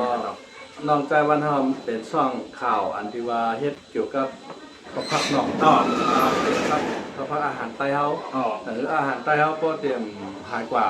ค่ะแล้วก็แทงรองนึงก็พวกพี่น้องใต้เขาเปิ้นเข้ามาต้วยเนาะเปิ้นได้หมอเฮ็ดกับเขากับป่ามามันจังนั้นก้นยิงขาในมันเมื่อกูบอกในเฮ็ดเขาพัดนี่นะเขาโคนะค่ะเฮ็ดข้าวโคนะเฮ็ดข้าวโคโยๆมือหังเลยใส่คือในก็ยาวอ่ะใส่ให้เมียวอ่ะกำในมันว่าอันเท่ากับกินข้าวโคในร้านข้าวผัดในเปิ้นใส่ไข่ใส่จิ้มหลายในปีหวานเปิ้นเฮ็ดเลยแล้วก็ห้อมจากกับต้วยเปิ้นน่ะมันขึ้นมาเปิดต้วยในช่อง YouTube อ่ะที่เปิ้นเฮ็ดอาหารน่ะนะบ่แล้วในมันบ่เฮ็ดข้าวผัดในเหมือนเรื่องพี่น้องไทยข้าวผัดนั่นนะผัดกะเพราว่าชมตำว่าข้าวผัดว่าไหนมันบ่เฮ็ดมามันต้วยจาก YouTube เว้ยจาก YouTube เนี่ยพอช่างว่าพี่น้องแต้วใครหมอเฮ็ดข้าวผัดเนาะก็มาต้วยในช่อง YouTube ของน้องใจวันเฮาทำอาหารพื้นบ้านคนใต้เนาะเปิดแช่งเปิดร้านได้มีหลายๆตอนน่ะพี่น้องเขามีพรดีทั้งสองฝ่ายแล้วก็มาด้วยของช่องน้องใจวันเฮาเนี่ยก็น้องใจวันเฮาตัวหลายพรดีจอมมีพี่น้องเขาติดตามน้ำด้วยนำเนี่ยอย่างนึงพี่น้องเขาก็เลยความรู้ใจน้องใจวันเฮาเนี่ยปิดบังความหูปีหน้าตัวเก่าให้ปิดเพย์เป็นพี่น้องแต้วปีหน้าแรมใกล้น่ะไผ่เฮ็ดเขาเฮ็ดพักเฮ็ดชวนเฮ็ดเธอไปนะทำเป็นคนแรกด้วยน่ะเป็นสอนก็ต้องไงกำในไม่เล่งในซ้ำตัวจากใน YouTube เนาะครับปืนด้านนะมือใหม่หนักกันปีหน้าก็ไปย่างเฮ็ดข้าวผัดไทยเนาะไม่เล่งก็ไปป้อหูพักกะเพราในประเทศไหนในปีหน้าน่ะแต่ไม่จดไว้เดี๋ยวไม่จดไว้เนาะส้มตำในแต่ละใส่อันในแต่ละเมื่อเร็วในขาเป็นล้านจืนหลังอ่ะมีพี่น้องเกี้ยงใหม่ได้ขี่รถเมื่อเพียงไม่เตียงเมื่อกี้น่ะเมื่อเร็วในขายย้ายเป็นตั้งรีสอร์ทเป็นตั้งร้านอาหารเนาะเป็นตั้งร้านหมูกระทะหมูจุ่มเป็นตั้งขาสองก้อนไม่เล็กนั้นก็ด้วยใน YouTube เนาะแล้วก็เฮ็ดกว่าเมื่อเตียงได้ตั้งพี่ตั้งถูกเฮ็ดกว่าเนาะแต่ว่าเมื่อเรียนได้เขาเก่งนะเชี่ยวชาญเก่งเนาะเก่งด้านนี้เนาะมีเป็น50-60เมนูนะเหมือนน่ะเหมือนจังน่ะปลาทอดสมุนไพรกะไหนยังอ่ะทานในก็ตั้นเมื่อเฮ็ดอีกนึงแต่ว่าตั้นหมอนี้ก็เป็นจริงนั่นแหละเนาะในความเป็นการทำเมนูอะไรก็แล้วแต่สามารถได้เป็นข้าวผัดไทย5สามารถว่าเป็นข้าวผัดต่างชาติเนาะสามารถได้เป็นข้าวผัดไต้5นะครับเนาะแต่ข้าวแต่ในฐานะที่เป็นพี่น้องคนใต้ก้อนหนึ่งนะครับเนาะเรื่องเกี่ยวกับไปลองตั้งหู้อันข้าวมีประสบการณ์ในมีตั้งหู้ในข้าวเสียหลายข้าวเปิดเพบันไลข้าวหมอกบันไลนะเนาะอย่างปีชมไส้เขาได้เพิ่นก็มีความนึกถึงการเห็นรู้ถึงการเพิ่นก็มาเปิดจากที่มาปรึกษาหาเรื่องการเกี่ยวกับไปลองตั้งหู้ที่อันเปิ้นหู้ถึงนั่นยินดีสอนปันเปิ้นยินดีหมอกปันเปิ้นยินดีให้คำปรึกษาแน่นอนตั้งหู้เฮามีก็เฮามีอยู่ก็นานด้วยเฮาสิเก็บไว้ก็เดียวมันหยิบเก็บมันก็มีพรมีหางเฮาช่วยเหลือปันไล่เฮาช่วยเหลือไล่เฮาแม่นปันไล่เฮาแม่นปันไล่นะตั้งหู้คามีเกี่ยวกับไปลองคาหู้เกี่ยวกับไปลองการทำช่องทำ YouTube อย่างเงี้ยใครก็มีคาหู้ก็เร็วคาไปปิดบนห้องว่าปิดปังกับไทยปิดปังความหู้หงวิชาบนห้องว่ากำแต่ห้องคือก็เสียหลายปันไล่สอนไล่พึกไล่ขี้ทีปีญาขี้ทีปีญา เหมือนเจ้าหนังอันสารไล่ใต้เขาผู้ปกแขนนะ อ๋อ ไล่แขนไล่สังนอก อ๋อ แต่ว่าเขาเตะสอนบรรลุน้องเขาในเตรียมสอนมด อ๋อ เขาเตะไว้ตอนตากเขาใน1 รอบ 2 รอบขนาด ใจอ่ะมัน เวลาเขาเท่ากับตายกาเนี่ยลุงน้องเขาตั้งในช้อนมัน แต่มีก้นสิทอดดูมีก้นสิทอด หึงมาในไล่ใต้ในกวยหายกะให้น่ะ มันจะเป็นจริงนะ พอเขาคิดบ้างไว้นะ มันก็เหมือนจริงนั่นแหละเนาะการที่เขาแบ่งปันตั้งผู้กันปีงานกันเขาอำทีเหนียวเขาก็แบ่งปันลาดกันปันการตั้งผู้เรียนเขามีอยู่คาก็เกี่ยวกับไปลองอ่านช่องทำ YouTube นะครับก็ค่อนข้างดีเข้าใจละเอียดของมันอยู่ค่ะก็ที่ร้ายเนี่ยก็หนังก็ที่เราแบ่งปันตั้งปีสมชายหรือปีคำหลาเขาเนาะเขาก็อะไรมาจอยการคนคิดบนไม่ว่าการทำช่องไปซึ่งหรือบาติจะตั้งช่องแพลตฟอร์มอะไรก็เย่าในกันเนาะเกี่ยวกับเป็นลองพิสูจน์ค่าเขาก็จะเป็นอ่านข่าวใต้รักฉานอันนั้นคือต้นหลักๆคืออ่านข่าวใต้รักฉานกับเกี่ยวกับชายเขาขนาดอ่านข่าวตรงเขาก็เป็นช่องเฮ็ดข่าวพักคนใต้เลยช่องทำอาหารทุกวันคนใต้ในกันเนาะก็เปิดไหนแลข่าวพักใต้อันว่าจริงข่าวบ้านหลักนี่มันไกลในว่าสื่อหลายสื่อหลายตั้งผู้ปีญาสำหรับพี่น้องคนใต้แต่ตอนด่าพี่น้องเจ้าคือแต้วเด็กคู่กันเฮ็ดเป็นกินเป็นกูจึกกูลองสำหรับข้าวภาคใต้เขาในมหาวิทยาลัยแล้ว แต่เขาในมีความมีตั้งยิงอ่านใครใจถึงอย่างคือปอมีพี่น้องตักคือกูวันกูเมืองนั่นเพื่อนอะไรผู้ข้าวภาคใต้เขาและความเป็นพี่น้องคนใต้เขามือเลี้ยวคายยังใส่เสื้อผ้า คนใต้ กดใต้อยู่นะเนาะ นั่นแหละ หนุ่มอะไรก็เป็นใต้แล้วก็กินหัวเราใต้ความเป็นใต้เขานั่นคำว่าที่เป็นพี่น้องอยู่ตั้งเมืองนอกขยะภาคปากขยะในเวียงขยะ ใต้เขาในมีนำหนาเนาะ มีนำหนัก มีเจียมในเมืองเขเนาะเมืองเวียดนามเมืองลาวเมืองไทยแล้วก็ในเมืองมานก็มี นำนะครับ ในเมืองกะเหรี่ยงย่าฝึก นั่นก็ มี นั่นก็แหละก็เปิดเจนที่นั่นแหละใต้เขาเนี่ยมันนำมันนำนะนำ เดี๋ยวก็ขนาดในเมืองอินเดียยังมีอ่ะพี่น้องใต้อาสาโหมนะ พี่น้อง ใต้ ใต้ เขาในน้ำมัดน้ นั่นแหละเขาก็ถึงได้มีจังยังอ่านว่าหนังหรือเขาภาคใต้เขาได้ความเป็นใต้เขาแหละเอกลักษณ์ความเป็นพี่น้องชาวใต้เขาเนาะชื่อพาโคใต้เขาในเนาะชื่อเสียงในถูกน้ำใต้เขาให้พบเป็นตีกับผ่าครูเจ้าคือให้พวกอะไรครูจักนะครับเนาะเขาก็ถึงได้มีตั้งยังอ่านบ้วนคนไทยจึงเฮ็ดเป็นช่องมากนะครับเนาะเฮ็ดเป็นช่องขึ้นมาเป็นช่องทำอาหารพื้นบ้านคนใต้นะครับเนาะเพราะว่าข้าก็มือข้าก็เล็กๆนะครับเนาะขนาดนี้นะข้าก็เล็กๆหน่อยข้าวยำให้เขาให้พักมาเต็มมืออยู่ต้องให้ต้องสวนข้าวอยู่ต้องออกต้องทิ้งออกทิ้งเขาก็ป้าไก่อยู่ในไฮในสวนนั่นแหละป้าไก่อยู่แต่ในไฮในสวนในนานวลจอมไฮจอมสวนบนห้องข้ามไฮข้ามสวนอย่างนั้นเนาะตาสี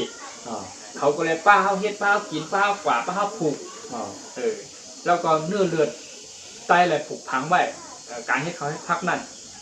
ลืมหายพอถึงมาป่านเข้ามาเมื่อเร็วนี้เขาก็ยังมีอยู่ยังห้องบายังรักษาไว้อยู่ปันหมดปันไหวปันหาย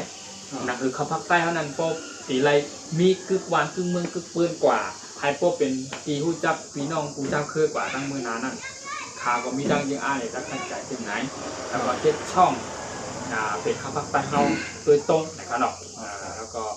ว่าจะเป็นข้าวผักไทยก็ข้าวเขาเฮ็ดเป็นเดี๋ยวเฮ็ดเป็นนะเนาะเพราะว่าเขาเป็นคนที่ชอบทำอาหารหรือว่าชอบเฮ็ดข้าวให้พักเจอให้ข้าวพักมากเขาก็ต้องเฮ็ดเป็นนั่งข้าวผักไทยและข้าวผักใต้แต่จุดประสงค์ตั้งยิ่งอ่านของเขาในการเฮ็ดข้าวผักใต้เนี่ยเพราะว่าไทยพี่น้องกูเจ้าคืออะไรกูจักเนาะคือเป็นผู้จักใต้เขา ไอ้คนกูจักไทยอะไรข้าวผักใต้เขาเหมือนจังหนังว่าปุ่มปอกในใต้เขาในเปิดผู้จักนะผู้จักน้ำว่าเดินเมาล่มมาพม่า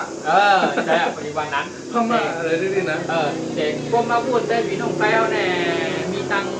กระแขนน้ำหนักแล้วอ่ะโอ้กระแขนน้ำขายย่อมภาพแบบพี่น้องแป้วแขนนะเนี่ยอันตีกับจวบตีออสพดดีเมืองอังกฤษเนี่ยเมืองอังกฤษเนาะอันมีออกชั้นสุกี้ตั้งจะคู่ต่อตาทำว่าสามีเขาก้อยนั่นในโรงแรมในการดึงเนี่ยในเมืองมานปักปืนน้ำมือนะมีออกชั้นสุกี้และตั้งจะต่อตาเจ้าคู่หมายธรรมสามีเขาก้อยแต่ว่าออกชั้นสุกี้ในช่ำบอกจบปริญญาตรีแล้วเจ้าต่อตาเข้าหมายธรรมสามีเขาเนี่ยจบด็อกเตอร์ อ๋อ ปริญญาเอก นั่นแหละมันนั่นเองนะครับ ใต้เขาในจ่องชุดยอดนั่นแหละ แขนเต้ค่ะคาราชื่อพี่น้องใต้เขาในแขนเต้กัดแขนเต้ว่าจะเป็นการเฮียนว่าจะเป็นการให้การให้งานไปวนไปสั่งแขนที่ตั้งบนขายย่อมผ้าคนมาวนด้วยนะพี่น้องคือเราคือใต้เราแขนนะใต้เขาก็มีหลาย แล้วก็ มันเหลือหน่อยอันป้อเหมือนเรื่องหนังว่าเจ้าเมียเจ้ากรรมนั่นเนาะ อ๋อ เจ้าปอครัวชิน้ำมุจุ่ม อ๋อ ไทยอัมพูผมจะมีไทย ไป เจ้าปอครัวชิน้ำมุจุ่มเป็นใต้นะ อ๋อ เมืองปู่ต่างเป็นหูกันนั่งเมืองเนาะ อ๋อ เมืองไทยหูกันนั่งเมือง อ๋อ เมืองมาเมืองเข อ๋อ เมืองลาว อ๋อ มันเจ้าในกับเที่ยวสิงคโปร์พุ่น การทำงานกับตัวรุ่นแจ้ ใต้เขาเนี่ยแต่ว่าตกแต่งหน้า แต่ว่า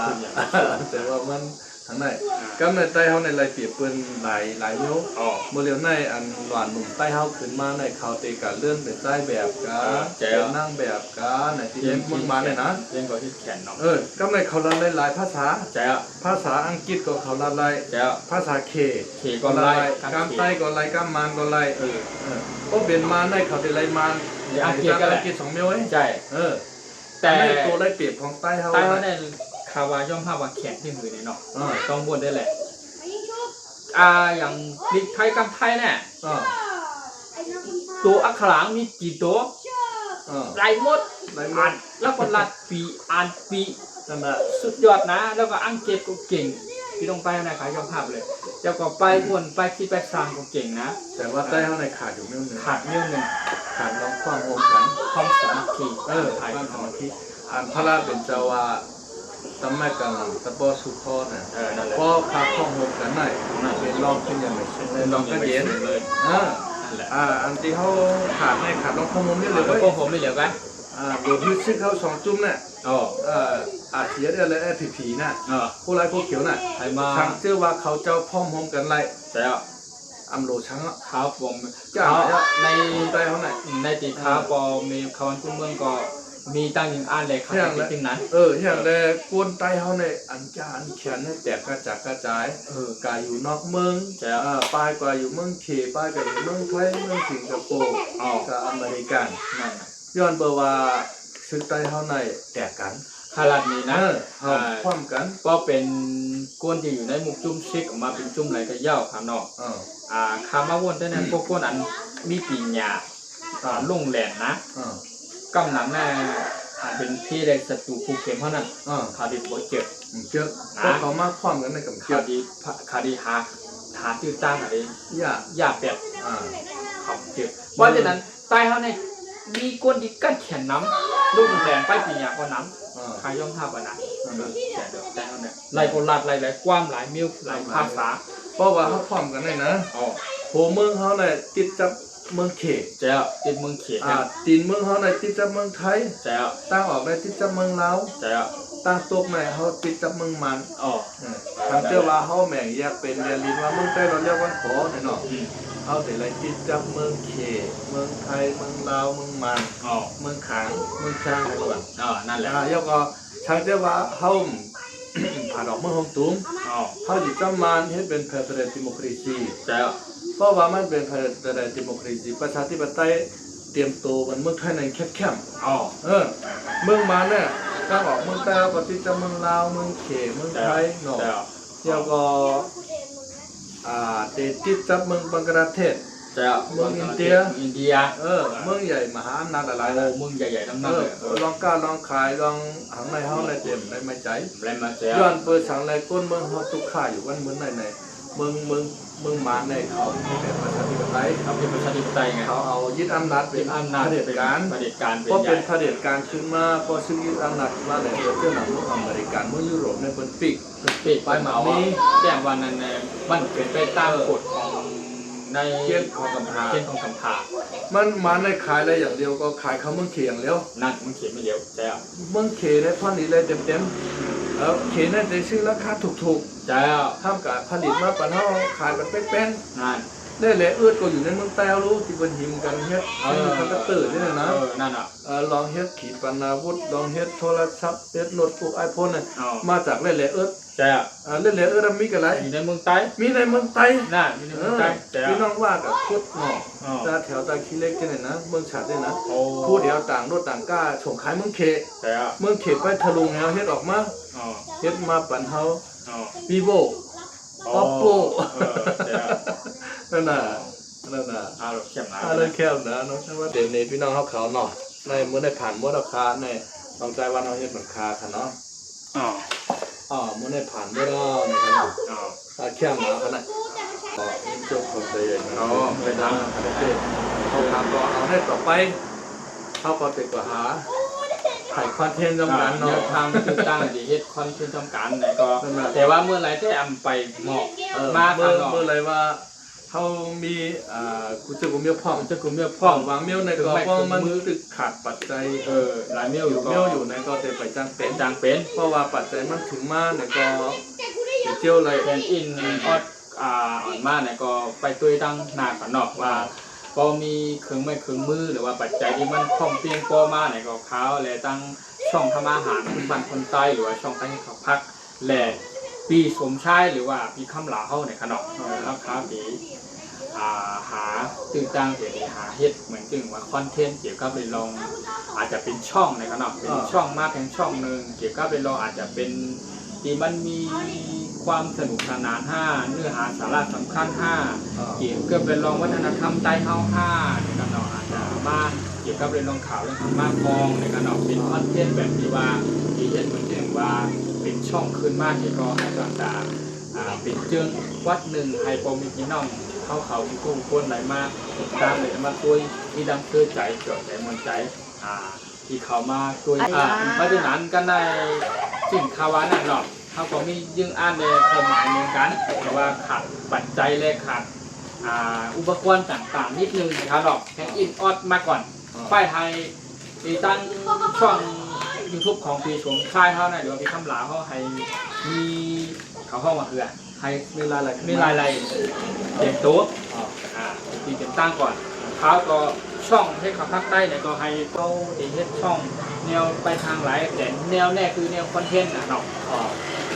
ถ้ามีสมชายมีคำหลาเลยเขาเนี่ยเนาะวันนั้นก็ไล่มีหัวข้อข่าวเงาหลายเมี่ยวขนาดตั้งแต่ปันตั้งหู้ตั้งแต่การไล่มาพบกันคำปรึกษาหรือการ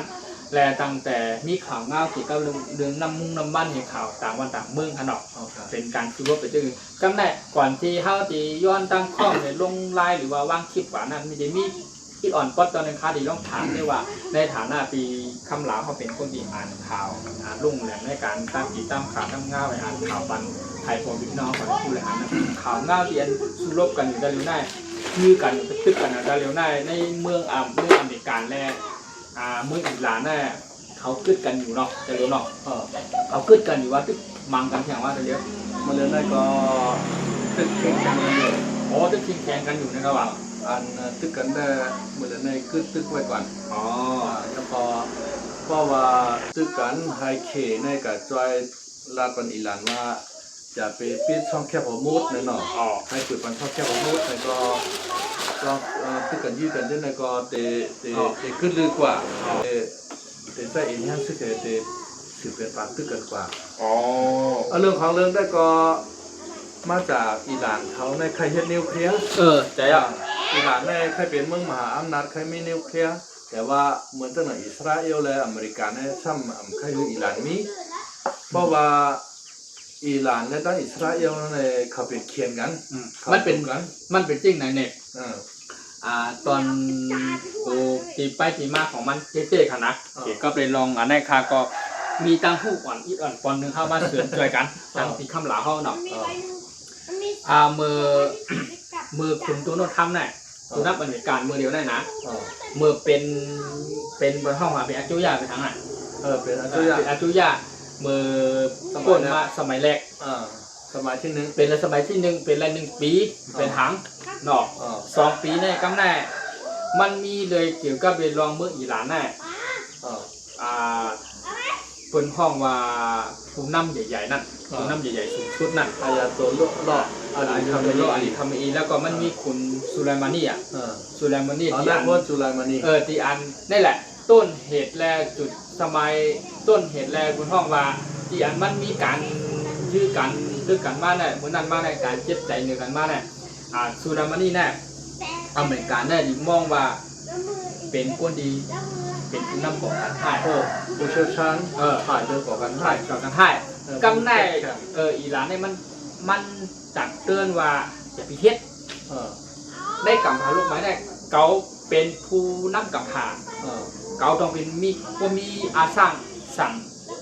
เฮ็ดก็เฮ็ดแหละเฮ็ดก็อย่าไปเฮ็ดมันดีขึ้นเฮ็ดก็มันดีอยู่แล้วเป็นผู้ก่อการให้ไงเนาะมันถึงดีเขาก็สั่งทำอย่าหยุดแหละให้หยุดการไปเฮ็ดกำแน่ในพลสุรมันนี่ในเปิ้นอับทองนั่นเนาะพากันที่ตามข่าวมาหึงนะเอาก็มาเป๋มาลาปันกำไปเนาะที่ต้องใต้เขาจะไปผู้ข่าวเอาคือตอนตั้งถึงเนาะมันเป็นมาถึงไหนกันเนาะกำแน่สั่งแลมเฮ็ดสั่งเลยอย่ายุดแหละอย่ามีเฮ็ดอย่ามีก่อกันให้อย่ามีสิทธิการที่ติ๊กให้ยุดกันได้มันถึงดีตอนตาได้กำผาได้เนาะเจ้าคืนไหนก็ได้อับทองปุ๊บทองปุ๊บคุณโดนัลด์ทรัมป์เนี่ยเป็นสมัยแรกนะเข้ามาในปี1ปี2มาเพราะว่าสุไลมานีของเมืองอิหร่านนั่นของคุณนายพลเนี่ยก็แน่คุณโดนัลด์ทรัมป์เนี่ยสั่งการละไม่เอามันถอมก็จัดการมันเลยนะก็จัดการมันก็ยิงเป้าหน้าใจตัวยิงนะเจตุนใจตัวยิงนะคือที่ว่าข่าวเมืองอิหร่านนะครับคนสุไลมานีนั่นกาซินสุไลมานีกำได้อเมริกาได้สั่งการอะเก็บเลยได้สั่งต้นไม้ยิงเลยนะต้นได้หมักคือบนห้องว่าตั้งไปปิ่งเนี่ยของเขาได้แขนได้เหรออเมริกาไปยืมซุ่มยิงนะแล้วคนยิงเนาะในคนยิงสั่งมาคือเจ๊กกุมิตาปั๊บยิงเลยเนาะยิงเป้าเลยใครว่าอาเต้มันแขนนะเนี่ยแล้วคนเดียมีปิ่งยานแขนที่สุดเนี่ยนะในกำพาเนี่ยเขาว่าเที่ยงและอเมริกันเนี่ยตั้งปึงอิงยังจ่วยกันทั้งอิสราเอลนี่แขนเนอร์ไปวนก้ามเป็นไม้อิสราเอลจึงฟังเป็นไม้อิสราเอลเนี่ยนะตั้งมาเป็นตั้งมาเป็นจึงถืออิสราเอลแน่ไปเทคโนโลยีไปว่นหัวคิดเกี่ยวกับไปลองเครื่องยื้ออันตั้งสมัยในอันแขนที่สุดในกำพาเนี่ยว่าเป็นเพื่อวินว่าเป็นการหมักกองมือจิ้งย่างที่อันตั้งสมัยอันยิงอันใจโกนเนี่ยใจอะไรใจกลุ่มตาเนี่ยเฉลยที่แขนเนี่ยไอรอนโรมเลยแขนไอรอนโรมแขนป้อมแขนแป้ผู้นำอันก่อการให้ขึ้นมาเนี่ยอันเขาเป็นเอ็นแห้งเดียวกันก็มาก่อการให้ในห้ามอิสราเอลเนี่ยพวกคำแขนไปอิสราเอลนี่คือเก็บอ่ะอิสราเอลเนี่ยอยู่ในเกกลางอาหรับฮาเมืองใช่มันอยู่ในวงล้อมของมุสลิมฮาเมืองนะใช่อ่ะแต่มีซีเรียใช่อ่ะอียิปต์แล้วก็เลบานอนใช่แล้วก็ยังไงกาตาร์แล้วก็บาเลนคูเวตนั่นแหละมันอยู่ในวงล้อมของมุสลิมเนี่ยเขาว่านากูนะนากูก็โหรุนแรงที่สุดรุนแรงก็ในกัมพาในศาสนาอันนี้กูเลยเป็นในศาสนามุสลิมโดยผักไตเมืองไทยในหน่อยแต่ว่าถ้าได้ผักไตนั่นแหละโอ้วุจ้าปาดข้ออย่างเดียวนะวุจ้าเนี่ยกับลูกซ้อมนั่นแหละเอาตาหานร่มน้ำร่มลังวาต้องใจตัวคาในฐานะที่อันข่าวยามผู้มากี่ก็ไปลองข่าวเรื่องอันเกี่ยวกับไปลองตักศาสนาเข้าไว้เนาะอย่างมุสลิมอิสราเอลนั่นมันของเมืองมันเนี่ยเมืองของเขาแล้วเขาอยู่ในวงล้อมมุสลิมเพราะว่าอาหรับหาเมืองไหนมายื้อกันวันเหลียวมันยังตีแตกเลยหมดอ่ะใช่ไปชนะเบิ้ลเพราะแขกได้อยู่ไรนะตัวมีพี่น้องโอ้นับก้นทำไม่เคยต่อผู้ในมี90 ล้านใช่อ่ะด้วยแหละแต่ละเมืองในมีน้ำหนักก็เปิดเลยนะก็เปิดไปจิ้มแต่ว่าเขาได้อยู่มีเอาเปรียบด้านเนี่ยแต่ละเมืองเนี่ยมีเท่า30 ล้าน70 ล้านอะไรอยู่ในวงล้อมของคนนะนั่นแหละเกี่ยวกับศาสนาเนี่ยศาสนายูเนี่ยนะนาคิวนั่นนะมีศาสนาเดียวในกัมพูชาใช่อ่ะคนนับยำก็เป็นอิสราเอลมันมีศาสนาคิวในมีต่างกันต่างเมืองเหมือนศาสนาผู้ทำในมีหาเมืองนะมีหาเมืองเถรวาทได้นะแต่มีเมืองไทยเมืองมานเมืองลาวเมืองกัมพูชาเมืองศรีลังกามีหาเมืองเลยหาเมืองพ เขายังมีอยู่เป็น5เมืองแต่ว่าก็มาศาสนาพุทธมาย่านนะครับมีทางเมืองเค อ๋อ เมืองทิเบต อ๋อ แล้วก็เมืองเนปาล เจ้า แล้วก็เมืองภูฏาน อ๋อ แล้วก็เมืองเกาหลีใต้ อ๋อ แล้วก็เมืองญี่ปุ่น เจ้า แล้วก็เมืองเวียดนาม อ๋อ มีน้ำหนักมีเป็นเขา7เมืองอยู่นะ จ้ะ ศาสนาพุทธมาย่างพอมาโฮมกันด้านศาสนาพุทธเถรวาทนั่นก็แต่มีอยู่ที่แบบที่3เมือง อ๋อ แต่ว่ามุสลิมในกัมพูชามีเป็น57เมืองอ่ะ อ๋อเจ้า กัมพูชามีปากก็ที่3เมืองนะ อ๋อ เขามีเป็น57เมืองเดี๋ยวก่อนในเคยอยู่เลยนะ อ๋อ อยู่ในวงล้อมมุสลิมหมด เจ้า แต่ว่าเพื่อนผมอ้วมืนเขาไล่ หมูเขาไล่ เฮ็ดให้ เขาเขียนอ่ะเขาเขียนเขาลงแรงเขาแก้ ทางวัดใต้เขาก็อยู่ในวงล้อมมุสลิมแค่นั้นนู้ ยับจอกให้แนว ยกจอกแถวเนาะก็ยืนเป็นมุสลิมหมดแถว เจ้า เนาะ แก้ในก็เป็นนั่นแหละเขาว่าเมืองอิสราเอลเนี่ยมันแข็งนะครับเพราะว่าเฮียแหละพี่น้องทั้งคนทั้งเมืองอเมริกันแน่ต้องมาปึงอีกกัน2เมืองน่ะแต่เมืองอเมริกันเนี่ยมันใหญ่เมืองอิสราเอลหรือเมืองอเมริกันเนี่ยห่างกันกลางผู้เกาะร่างไกล หลายกิโล หมื่นลัก หมุนลักหมอเหมือนลักไม้ทะเลเนาะ หมื่นลักใบทะเล มันจะง่าย ง่าย กำในทำต้องย่อมหากันมาหากันอ่ะเป็นไต้กวได้เชียเป็นอุ้ยดีกันเทคโนโลยีคุณชื่อคุณเบี้ยวไปออกไปวนคือไม่คงยี่เลยมันติแข็งพอๆกันดินดีแข็งกว่าอเมริกันเนี่ยอิสราเอลเนี่ยนั่นแหละเมืองของอิสราเอลในวงล้อมในดีวาเนี่ยอยู่ในเมืองอ่อนนี่เรียกกันเป็นล้อมหมดเนี่ยร่วมของไร เบอร์เจ้าหนังไอน์สไตน์ ปาเลสไตน์ กันนิวเคลียร์ก่อนตั้งชุด ก่อนตั้งชุด ก่อนเจ้าอยู่ ใจยิ้ว อิสราเอลแล้วนะ นั่นแหละ อันเฮ็ดเพชรปลูกอันเขาเลยเรียนนะวันนั้นก็ชื่อมาถึงก็นั่น เป็นมิส มัก เตอร์ ตา มิตามิสตามีตาอันนั้นก็เป็นเจ้าอยู่น่ะแต่ว่ามันก็เกิดที่เมืองอเมริกัน ใช่ไม่ได้อเมริกันด้วย ผ่ายการเงินในธนาคารของอเมริกันนั่นเป็นเจ้าอยู่ทั้งนั้น นั่นแหละอ๋อปีนี้สุดยอดครับ เดี๋ยวก็สมมติว่าอเมริกันเขาเปิ้นโลเงินตั้งจอยแถมก้นปลายเพียทั้งห้าเนี่ยเจ้าอยู่เนี่ยจะเอาเงินในจอยนำไปเปิ้นอเมริกันก็หักเขานะ ใช่ หักเขาไว้กาคันเขาถ้าถูกมุสลิมห้าเมืองในเฮ็ดไทยมันไหนอเมริกันปล่อยพามันเนาะ จะมันเป็นที่ไหน ทางว่าใต้เฮาเนาะใต้เฮาเนี่ยเฮาก็อยู่เฮามาอยู่เมืองไทยเนี่ยเนาะใต้เฮาอันมีเงินมีตองเนี่ยเหมือนจะหนังว่าเฮากับจอยแถมห้องเฮียนชุดเด็กๆกะคนอยากคนผากกะกะเฮ็ดลองอันสร้างที่สร้างเชียงบันเมืองไทยกะไหนเนาะเฮากับเป็นว่าชื่อเทพเฮาก็ก็เก็บเพียวกวาดขายยากะอะไรเจ้าเนาะมันเตะทางที่สร้างเชียงมันใต้เฮา นั่นแหละ เดี๋ยวก็ลงบอกซึ่งเมืองไทยก็เพิ่นสิหักใต้เฮา หักไตเขาพอดีเพิ่นห้องยิ่งหญิงจ้วมในหักไตหักตอน เฮากะดูกะต้านตีวัดตีว่ากะไหนเนาะเปิดหันว่าพี่น้องใต้เฮาให้เห็นนี่น่ะเป็นเจ้าพุทธภาษาที่ศาสนาเลื่อนลุงเดิมน่ะ การถามเวลาพี่น้องคนไทยทุกเมืองพี่น้องแต่เสียงมาว่าการนับถือการศาสนาคือเรื่องเป็นเตี้ยเป็นว่านะพี่น้องใต้เนี่ย สุดยอดเพราะว่าพี่น้องใต้อะไรให้ปล่อยฉันร้องที่วัดนั่นนะจากที่เป็นวัดก็มีฉันนะเจริญรุ่งเรืองขึ้นมา เรื่องกัน เชื่อมนะนั่นแหละกำเนิดต่อเลยลองการข่าวอเมริกันและสุเลมานดีวาเนี่ยนะเขามาต่อจากเมื่อไกลนะเย้าอันนี้เราให้รันนี้ให้ถอมว่าหลังจากที่อเมริกันสั่งเก็บเชื้อมันนี่ปั๊บก็ได้อีหลานในคานิวอนว่าอเมริกันเนี่ยมันสามารถยื้อแบบผู้นำเก่าอันเป็นนายพลใหญ่นั่นทำว่าอะไรเชียงการซึ่งมันกว่านั้นก็ได้อีหลานแน่มันก็เลยลุกขึ้นห้องลุกขึ้นอย่างก็พงลุกขึ้นแบบมันจึงว่าข้อมูลปงใจกันในเมืองหลวงอีหลานนั่นว่าแล้วก็ถามทั้งขุมก่อนมันใจน่ะแบบสุเลมานี่น่ะเกี่ยวกับตั้งการเป็นซึกเป็นฮังเกอร์กูในเมืองอีหลานนั่นน่ะเนาะก็เลยเจ็บใจเก็บซ้ำน้ำใจว่าอเมริกาเนี่ยเป็นก้นที่ตีเขาแต่จริงๆอเมริกาเนี่ยมันตักเตือนได้ความหวังดีบทบาทดีเป็นป้ายดีนั่นแหละป้ายดีป้ายที่ให้มีก้นดีต่อในกำพาไปนั่นแต่อีหลานเนี่ยมันจะเป็นวนอย่างนั้นมันจะวนว่าไปยืนเก่ามันใส่อำนาจกล้วยโอ้ยเจ้าค่ะตาจะใครอำนาจกล้วยเนี่ยเนาะน้ำเนียงค่ะเนาะน้ำเนียงมึงสู้ขนาดอันนี้เป็นเนียงมึงสู้ค่ะใส่ง่าเนี่ยเข้มนะครับโคนพี่น้องง่ายเข้มนะครับเนาะ เจ้าไม่ไป แน่พวกอิหร่านเจ็บช้ำน้ำใจเย้าก็แน่ทำถึงโมนว่าต่อจากนี้ไปอเมริกาแน่ก็ดิโมเมนมานะ มันก็เมนเก่าอะก็แน่คุณผู้นำทำในยุคสมัยกว่าไม่เป็นอะคุณจูไบเดนขึ้นมาเป็น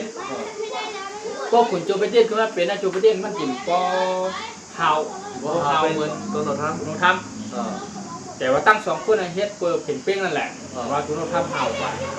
เขาก็เลยมีความเจ็บช้ำน้ำใจเนื้ออเมริกันไม่อันคุณทำไว้แต่เราทำอะไรเป็นประธานาธิบดีแล้วนะเป็นนักอ่านตัวยาแล้วนะแต่ร่วมกับสตาร์4 ปีวางมาได้เลยวางมาได้ก่อน ซื้อพักไว้ วางมาได้ก่อนแล้วก็ได้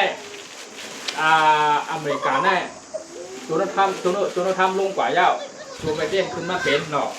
พอโจไบเดนขึ้นมาเป็นกำไร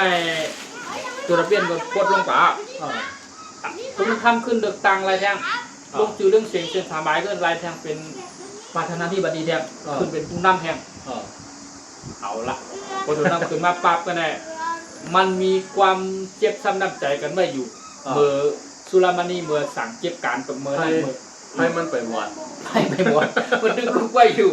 มันมีมกในเตาไว้อยู่มกในเตาไว้อยู่ทำมาเปลี่ยนเท่าเอาเพิ่งใช้เปิดเราเพิ่งใส่แท้ง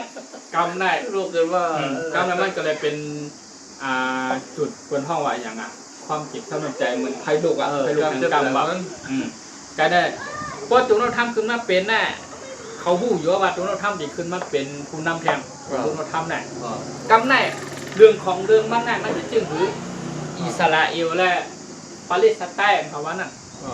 ปาเลสไตน์ของห้องหนอกแต่ว่ากาซาเนี่ยมันทำกาซานั่นคาริลานนี้อาติเปอาติป่องมันมากจึงถือข้าวไข่แปะกำไตหนอกนั่นคือคนเป็นพี่น้องชาวใต้เขาตัวเดียวผู้ไรหันมันไม่เป็นจึงหือความเปลี่ยนมากเลยอิสราเอลและปาเลสไตน์เนี่ยมันเป็นจึงหือมากในคากอดิลานี้ในห้องมาเขาลึงโชกการข่าวหนอกกำแน่อิสราเอลเนี่ยเปิดจัดงานเฉลิมฉลองวันเจือจัดหนอกกำในอิสราเอลเนี่ยมันก็เป็นตัวกลางว่าอัมเฮตที่ไทยเราก็อยู่คลองเก่าผู้ก็อยู่คลองซูอย่างมาเก่ากำในอิสราเอลจัดวันเจือวันจัดวันฉลองก็ในกาก็ในวันนั้นปาเลสไตน์เนี่ยจานพวกหูนี่แหละเขาเป็นผู้ก่อการห้ายเหมือนกันเราอิสราเอลมองว่าเป็นผู้ก่อการห้ายเจ๋งกับกันก็ได้ขุดดินขุดกวาดใต้ดินเนี่ยถ้าป้อเลยกับปองเมืองกับขึ้นดินมึงเนาะกับเปิ้ลนี่เนี่ยป้อเลยกับปองเมืองอิสราเอลอ่ะคนโหวะหรอคนโหกว่ากับคนกันเมืองอิสราเอลก็แน่พวกกับคนกันนั้นปั๊บเฮ็ดตัวนะว่าเฮ็ดตัวนะก็สั่งการก็ได้หัวหน้าหลวงสั่งการก่อนยื้อแบบกองเนี่ยทีมันตีเป็นกองไพ่ขึ้นมาลุกๆนะอิสราเอลและอิหร่านเนี่ยไปปาเลสไตน์ก่อนปาเลสไตน์ว่าเลบานอนว่าฮูตีว่าเจ้าก็อะไรนะอัลเลาะที่ปลาะนะจ้าเนี่ยมันเป็นจุ่มเดียวกันอันอยู่ด้านหลังลงมันจะเจ๊เขาอิหร่านเป็นคนจอยคนปั่นหมักมือปืนยางไปหู้ตาเลเดอร์ก็ไป10 หู้ไรเมื่อนั่นไป10 หู้ไรว่าเป็นพายุด้านหลังมันเจ๊แม่ผู้การของมันกำในเขาเลยอิสราเอลนั่นย่อมแหละอิสราเอลตากกาชาเนี่ยเล่มบุญลุกเล่มหมดพี่น้องนะรับข้าเป็นนักกองรับข้าเป็นนักกองเลยพวกดันไส้กองไส้ไข่ก้อยมดลูกก็ได้ผู้ชาว30จันเลยก้อยมดผู้น้ำผู้ไข่มันก้อยมดมันมือต้านการเขาล่ะพวกอิสราเอลเนี่ยเครื่องไม่เครื่องยื้อเครื่องกองหมักมือจึงย่ำลากหน้าเครื่องยินนอกมันต้านสมัยรู้มันลากกำเหลือกะหรือก็ได้กาชาเนี่ยก่อยมดลูกเมืองกาชาเนี่ยบ่เมืองใหญ่นะมีหลายล้านคนของกาชาเนี่ยว่ะกาชาอะไรมีคนน้ำหลายล้านคนนะมันหมกของหมกเกิน4 ล้านนี่แหละที่มันอยู่แต่มันจับเมืองอิสราเอลแต่อิสราเอลมองว่ามันเป็นผู้ก่อการร้ายก็ได้สืบมากาชาเนี่ยก่อยผู้ว่าไอ้ฮิปโปโล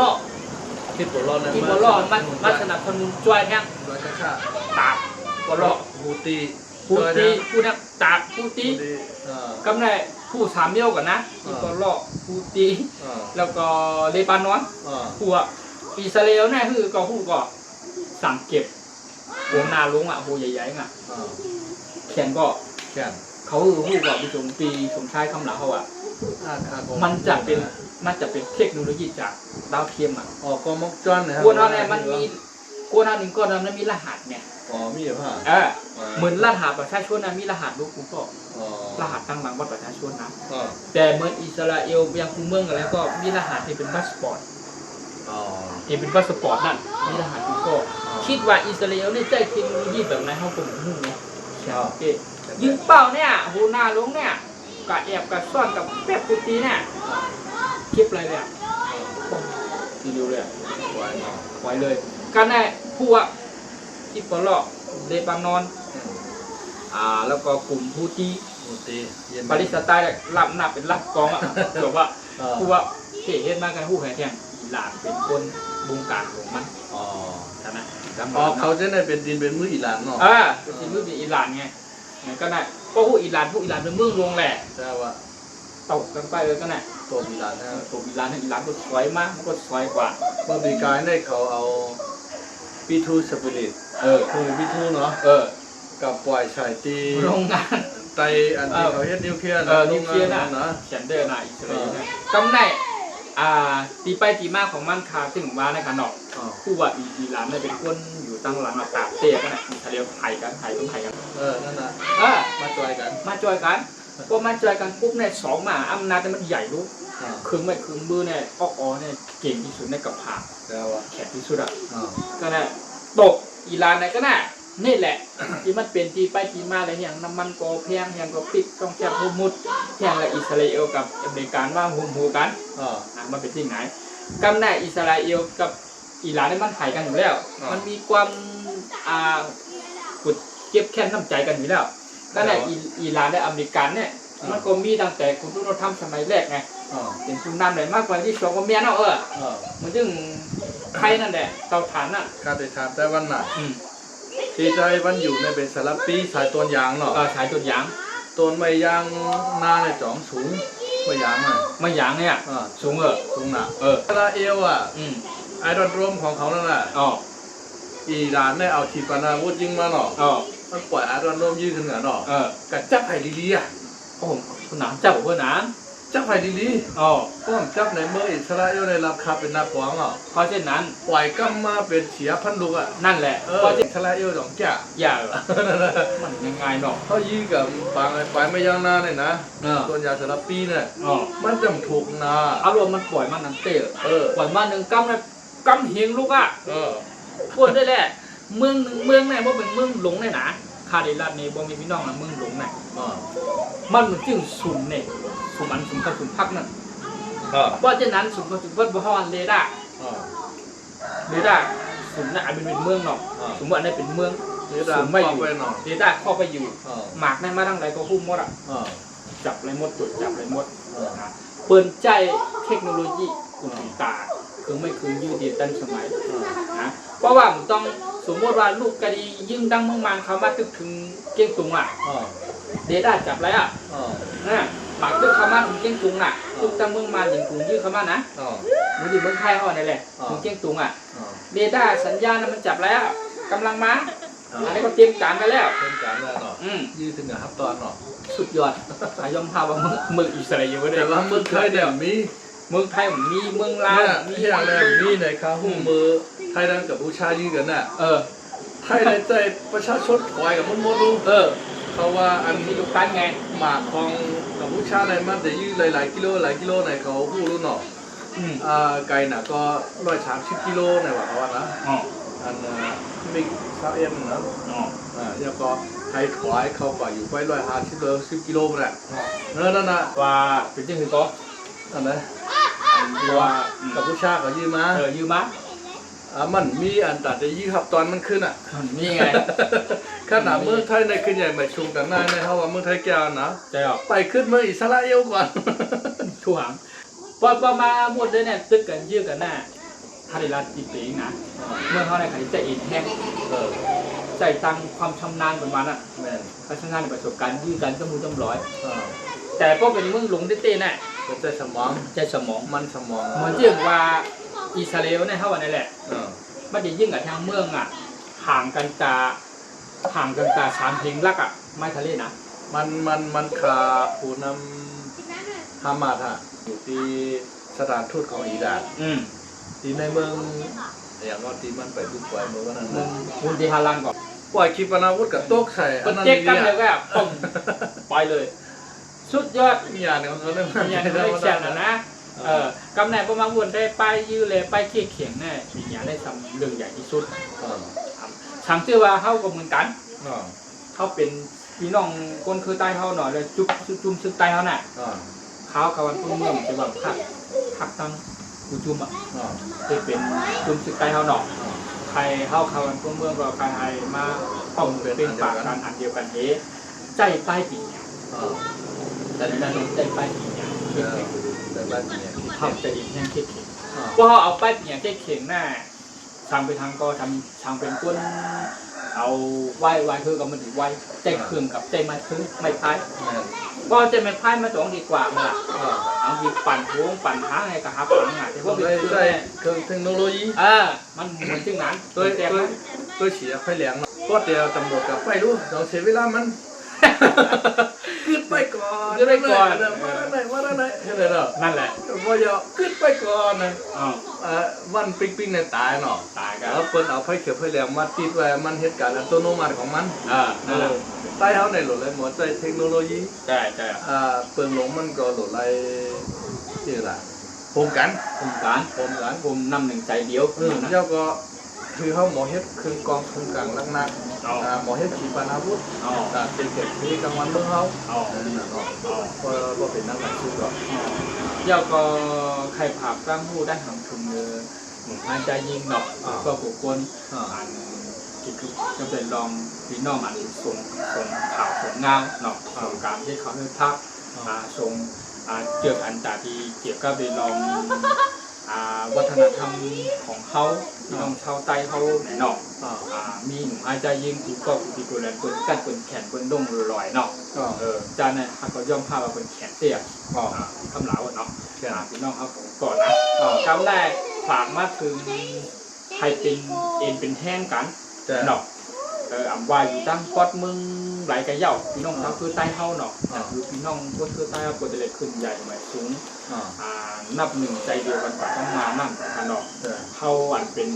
ลูกหลานห้าเขาปั่นเป็นก้นยุคกลางห้าปั่นเป็นก้นรุ่นปีหนึ่งปีคำลาวเขาห้าเขาก่อนไหลมามีตั้งตึกส่วนปัจจัยอ่านข่าวเรื่องเงาใครพูดอะไรพูดตั้งนอกจากวันปีนี้อายุกันเรื่องปีได้อะไร33กันหรอก33เนาะค่าอะไรเขา33อ่ะค่าในร้านตะลุ่นเลยเรียบเลยมันก็38ใจออกเมื่อไรหลุดชื่อตากินหวานๆมาเลยได้ทำเกิน40ทำเกินเด็กแมนพองไว้รุ่นเอ็นแค่ห้างเขิงนายกะเขาก็ไหลมีตังตึกตังเสียข้าวจำเขาไว้กลางต้นมากใจออกเขานำว่าเขาดีอยู่ตั้งความเมืองใต้เขามือเขาคนเรียกกันเนาะเขาเนี่ยเป็นก้นดุนใหญ่ยิ่งเนาะก็ผ่ายเทคโนโลยีเนี่ยถ้าเต็มไปคือนอกใจวันเพราะว่ามันเกิดมาเป็นสมัยเอาอ่ะเอาแบบก็เป็นยุคสมัยเทคโนโลยีมันเรื่องหลังที่เมืองไทยในกับมันนั้นนะอันที่การนักการเมืองเก่าเก๋มุกบอกเลยนะมาชุนนักการเมืองหนุ่มๆมาเรียมแล้วนักการเมืองหนุ่มๆมาเรียมในเปิ้นหาเชงเนี่ยนะเปิ้นเด็กเฮ็ดไปว่านิ้วเล็กๆติดไว้จอมหัวตาหางสร้างให้หน่อยนะเดี๋ยวก็เปิ้นเด็กถ่ายช็อตในวิดีโอคลิปสั้นลงในเขาเก่งเรื่องนั้นก้นหาเชงเขาเนี่ยตามไปเชงขึ้นน้ำเดี๋ยวก็แต่ว่าก้นมาสนับสนุนน้องน้ำหนักเรื่องหนังพรรคประชาชนเนี่ยนะเขาเป็นก้นหนุ่มหลายๆอันพรรคเก่าเก๋มุกุปอกๆนะเอากลุ่มเอาเนี้ยตั้งเก่าๆพวกว่าเอากระติกไปก็หัวตาหางตั้งเพราะจำเป็นตั้งมากก็ตั้งโดดแห่เนาะอันนั้น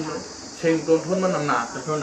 มาสมัยเดียวได้หละเป็นวันหนุ่มเราหนุ่มได้บนแจ้เทคโนโลยีไงแจ้ไปโซเชียลออนไลน์มีเดียไงที่นี่เป็นแข่งเมื่อค้าก็ในฐานะที่เป็นวัยรุ่นยุคใหม่ก็มีแต่เนาะทำแห้งเลยถ้าเขาเป็นวัยรุ่นยุคใหม่แล้วเขาพูดจักเกี่ยวกับเรื่องรองเทคโนโลยีอะไรต่างๆอาจจะเขาก็อาจจะเกิดในยุคสมัยของมันตันอยู่ลงแหลวกูจำชื่อมังเมี่ยวบางอันนะเขาก็จะลงแหลวกูชื่อกูเมี่ยวก่อนนะแต่เขาเป็นในความเป็นพี่น้องใต้ไงทำเรื่องภาษากำลังเขาทำเรื่องของกินเฮาวัฒนธรรมของเขาวัยรุ่นยุคใหม่ก็จริงแต่จะต้อง ไทยปอมีพี่น้องอันของไทยไทยยิ่งอันที่กำลังเติบโตอย่างนั้นกับส่วนมากเป็นคนใต้เท่านั้นไทยก็เลยผู้ว่าความเป็นใต้โตขึ้นมาให้ผู้ว่าเขาภาคใต้โตขึ้นมาให้ผู้ว่าความเป็นใต้เขานั่งใจเดียวไทยก็อยู่ทางในนี้เลยกว่านั้นเขาก็มีตั้งยิงอ่านใครใจถึงไหนเจ๊ตัวอะไรมาเฮ็ดเป็นที่เป็นวิดีโอมาปล่องแรงลาบนี้โอการเตรียมข่าวเตรียมเงาบางทีคำหลังเขาเลยอ่านข่าวเงาช่องใต้แหลกเขาก็ช่องใต้ให้เขาพักในมีดังตื่นตังเสียมาปรึกษาด้วยกันหนึ่งในโอกาสเจอกันครั้งที่กำลังก็อะไรมาโอลาต่อกันเลยมาจอยการคำปรึกษาหรือการสาธิตช่องกันออกเอาในต่อก่อนเนี่ยอาจจะทบกันบ่อยทบกันบ่อยขึ้นทบกันยากกันบ่อยขึ้นอย่างนั้นออกทำเป็นทางก็เขาเป็นก้นจีพายเฮือนเนี่ยก็ต้องจอยกันพายลำเดียวกันเจอกันทั้งอันเฮ็ดแน่พวกมาวนเตะเด็กขาแน่ทำไรเฮ็ดปัดทำไรเฮ็ดจนดัดชิมตัวก็เลยนะพวกมาวนลึกๆด้วยนะปีคำหลาวนได้แหละแต่ขาปันขาใครว่าวนได้ดีว่าแน่ช่องของน้องใจวันไหนน้องใจวันน้องต่างเมืองอายุใหญ่กะเกกะเท่ากับตายกะก็ช่องแน่ล้นปิดล้นดอกลูกหลานเพิ่นเกิดขึ้นมาเนี่ยสามารถมาต่อไล่เข้าตัวเหี่ยวก็เห็นฮู้กับอะไรแท้งเย่าก็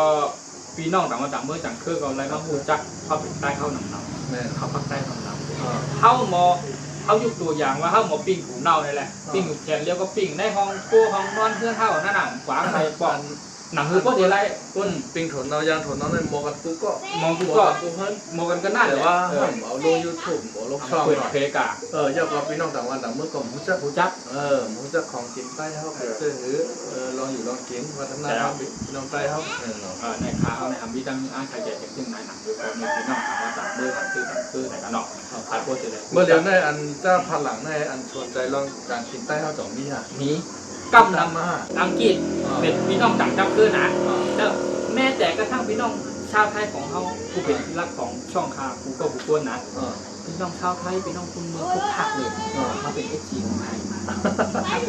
ใครก็งูเหมือนกันนะเอฟซีอันเป็นพี่น้องใต้และพี่น้องอังกฤษชาวไทยเขาเนี่ยอะไรนำกว่ากันพี่น้องชาวไทยนำชาวไทยนำเนาะนำก็ภาคเลยพลังก็มีแต่ก็แล้วใต้ก็มีมามีกำอีข้าก็งูกลางอยู่หรือว่ามันเป็นเพื่อว่าค่าสื่อสารหรือพูดอาการหลักการจ้ากำนำเองเป็นใต้ตั้งภาษาไทยนำกว่า5นั้นก็ตั้งแต่แรกๆเรื่องๆนะเฮ็ดทำเรื่องอะไรเขาต้องใต้ไงช่องทำอาหารของคนใต้เกี่ยวกับในลองเมนูวัฒนธรรมของเขาใต้เขาโดยตรงแต่พี่น้องใต้ทำมากำนำดีมากทั้งแข่งแบบพร้อมหนึ่งพี่น้องใต้เขาในที่เขาสนใจเนี่ยนะแบบพร้อมหนึ่งนั่นแหละเขาสนใจลองข่าวการวานการเมืองใช่ข่าวการวานการเมืองในแห่งแล้วเขาเคยข่าวในพี่น้องใต้เขาเนี่ยนะเพราะว่าอยู่ในเมืองใต้เขาในอันตาเตอ่านข่าวลาดข่าวเลยร้อนๆเลี้ยวๆในมันก็มีก็อ่านข่าวไล่สดว่าสักวันเนี่ยก็เกี่ยวกับการวันการเมืองมาเนี่ยจุ่มยิบกองกลางให้น้ำหนักเขาที่ก็ลาดแมนจุ่มหนึ่งสั่งแมนจุ่มหนึ่งเปิดได้มาเก็บแปดเปิดได้มาแหงแปดใช่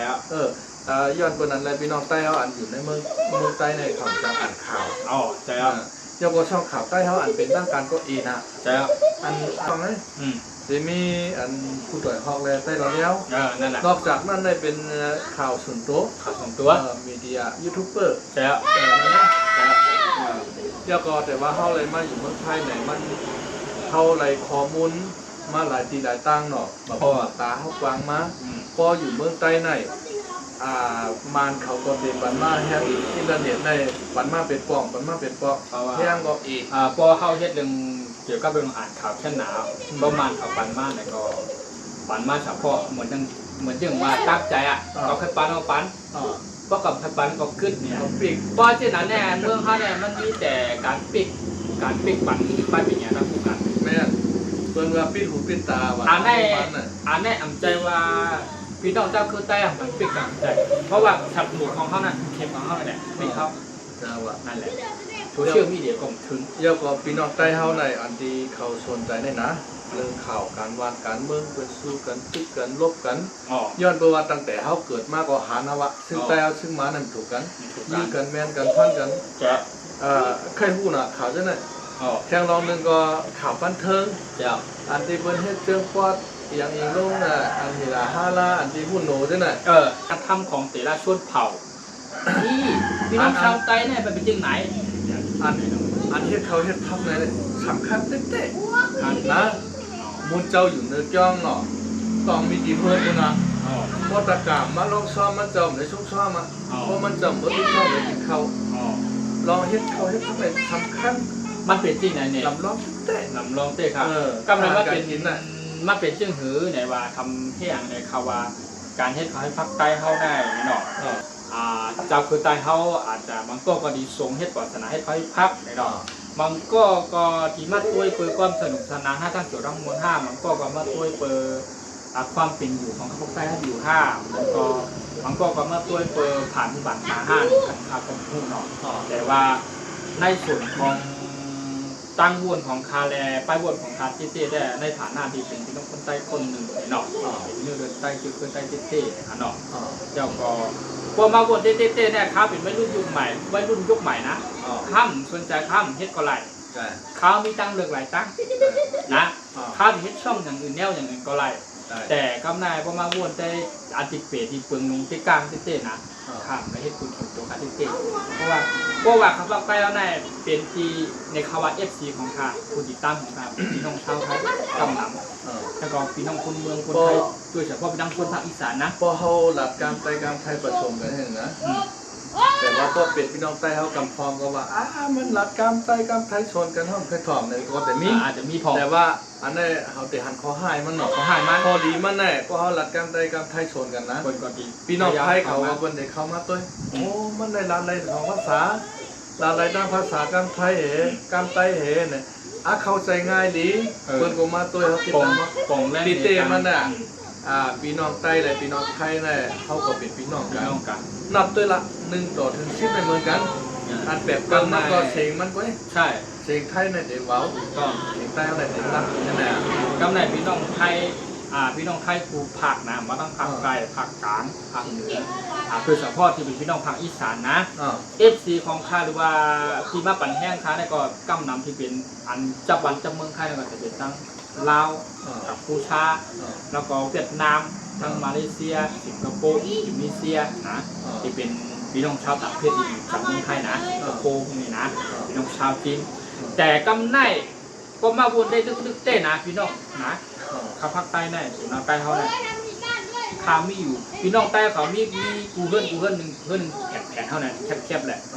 มันก็มีไว้อยู่ข้างหน้าแต่ข้าเขามีแผ่นเดียวอ่ะสมมติว่าเขามีปากหลังผ้าเพื่อนนี่แหละเขามีหนึ่งแผ่นนี่แหละถ้าก็กินไผ่กินมันกู้ไผ่กู้มันอายถึงเราก็พร้อมไผ่พร้อมมันหากันถึงขนาดแต่ข้าวในมีแผ่นเดียวนะแต่ข้าวที่มีปุ่มก้อนสามารถที่ให้อายถึงเรานะให้โก้ไรเติบโตเป็นตีคนรู้จักเป็นตีที่ต้องจักขึ้นวันหนังมึงรู้จักเราเขาทำใต้เขาความเป็นของเราใต้เขาความมาวนเต้ปลายตังวนเต้ปลายเฮ็ดทางเต้ขาดถึงบอกว่าข้ามและเป็นคนส่วนตัวกันเต้ความมาวนแต่พวกเป็นพี่น้องชาวไทยผู้จักผู้ที่ผู้จ้างผู้อื่นผู้แหลนพี่น้องชาวอังกฤษพี่น้องต่างประเทศของวันผู้เมืองผู้จักคนคนนี้ว่าโอ้ราชาไทยใหญ่บอกโอ้ชาวไทยใหญ่นี่พี่น้องชาวไทยนี่โอ้ช่องนี่พี่น้องชาวไทยนี่งานนักคือจริงมีช่องจริงเป็นวัฒนธรรมจริงความเป็นมาเอกลักษณ์จริงเขาเป็นคนที่ผู้จักเขาดำน้ำน้องชาวใต้กว่ากันเลยก็เป็นที่มองว่าเขาเป็นคนที่โอ้พี่น้องชาวใต้เนี่ยชื่อเสียงรุ่นหลังแล้วก็เป็นคนที่ผู้จักนำในกับผ่าไว้ในนำเนาะแต่เดี๋ยวนะมันก็ปองที่มุกอยู่ขนาดนั้นอยู่ยอมแล้วก็อยู่ยอมนั่น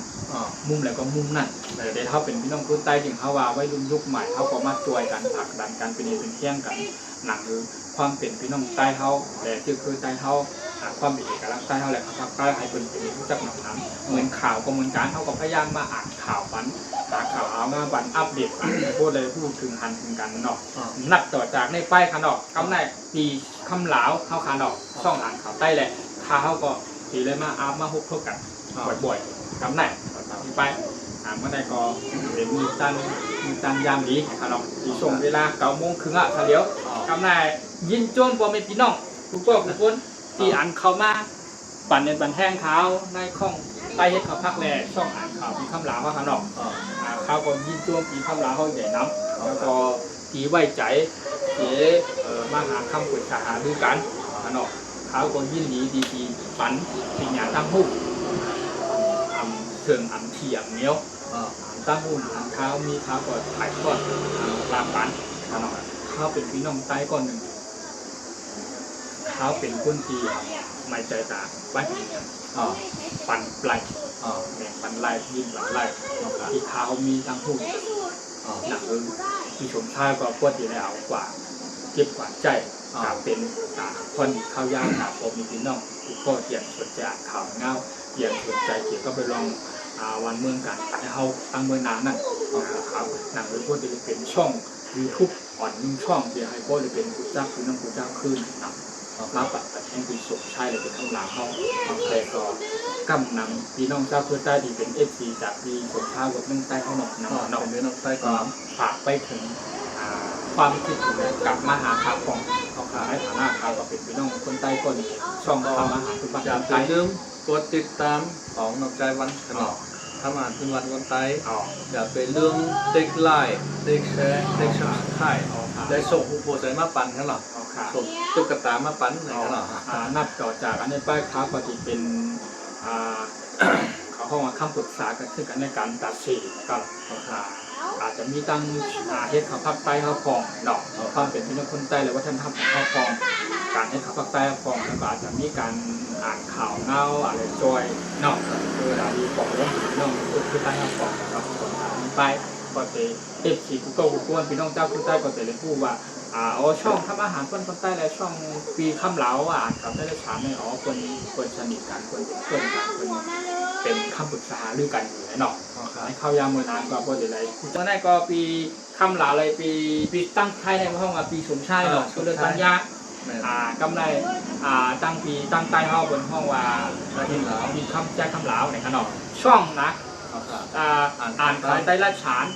ขนมข่าวใต้ราชฉานช่องของชายเขาในขนมทำในคนก็มาเหล่เขาหรือมาปรึกษาหรือเขาตั้งแต่เจ้าตั้งแต่6 โมงหนอก6 โมงถึงหนอก6 โมงลูกตั้งมีแต่ข้าลูกมาแต่เมื่อ5 โมงกลางไหนมาแต่เมื่อกี้5กลางไหนเจ้ามาถึง6 โมงครึ่งเนี่ยติดรถถังแดงมาหากะขนมเขาก็ยินดีให้คำปรึกษายินดีปันปีเนี่ยตั้งที่ขายทอดปากกำขนมให้ความเป็นพี่น้องเขาไปเลยเข้าใจตรงกันว่าช่องนั้นเป็นที่ช่องนั้นเป็นที่ไหนขนม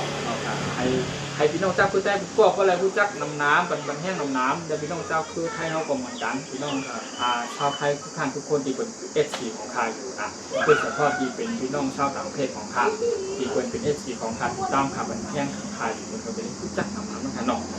วันนี้ก็เขาก็มีอย่างฝากเพื่อนพี่ชมที่ข้ามหลาได้เพื่อนเอาน้ำผลไม้เหยก็เอาน้ำผลไม้เหเข้าพัดเข้ากล่องข้างบนก็ซื้อมาถักมาตอนน้ำเห็นกันเนาะน้ำใจจากปีข้ามหลาเข้าเนี่ยกันเนาะทุกข้างบนก็มีน้ำอกน้ำใจบนเอามาตัวมาหารมาแหม่มายิ้มมาปั่นดักทีก็ได้ข้าวก็เอาคนเทาเนาะอะไรกี้เชื่อพักกี้ค่ะเนาะคือหาดียอดติดตัวหนังสือค่ะเนาะเชื่อพักกี้ค่ะเนาะอะไรเชื่อพักกี้เขาเชื่อกี้เหรอนั่นคือประกาศก็ในหมักเตาเขาเนาะอันนี้ของกินแต้วค่ะเนี่ยเจอพักเขาพักแต้วค่ะเนาะนี่เป็นพวกกี้เหรอแต่ว่านักกว่ายังไงแต่เป็นตัวบ้า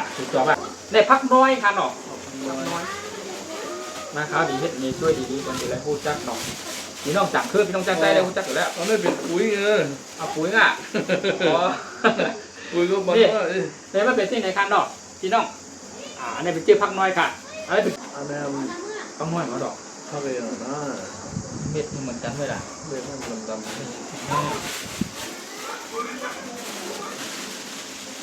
เนี่ยหมักเต้าเชื่อหมักเต้าฮะน่ะหมักเต้ามันเต้าเขาพักไปเอาหนาๆดอกผมกินวันน่ะผมกินน่ะเฮ็ดมากันแน่พวกมือผูกก็พวกเจอเหมือนอย่างนั้นน่ะหมักหมูโลกหมักหมวกแล้วหมวกนี่เจอหมักหมวกเรียมมันนั่นนะหมวกเรียมให้หมักน้อยให้จ้ากันในเขาพวกมาคือพวกผูกพักผูกเยอะๆอย่าพวกออกมาขนาดมือเงินเทียบ ก็ได้ เขาเด็กเก็บมาโชว์มันก็ได้ก็ได้ เกี่ยวกับเหมือนกับรายการเนี่ยว่ะ พอตั้นก็มือเอี่ยวชนก็ได้ เด็กเมื่อไหร่ก็ชวน นะ ก็ เมื่อถ่ายวิดีโอหรือพี่น้องเขา อ๋อเดี๋ยวก็ค้าเดิมจะหังตอนแห้ค้าเดิมมีน้ำเล้งน้ำชาน้ำเย็นค้าที่เก่าเมื่อประเทศเก่า เหมื มา อน แล้ว เมื่อสูโปกอ่ะ เป็นน้ำเล้งน้ำชาพอตั้งเมืองสู่ขาเนาะ อ๋อ พอตั้งเมืองสู่เขาน้ำเล้งน้ำชา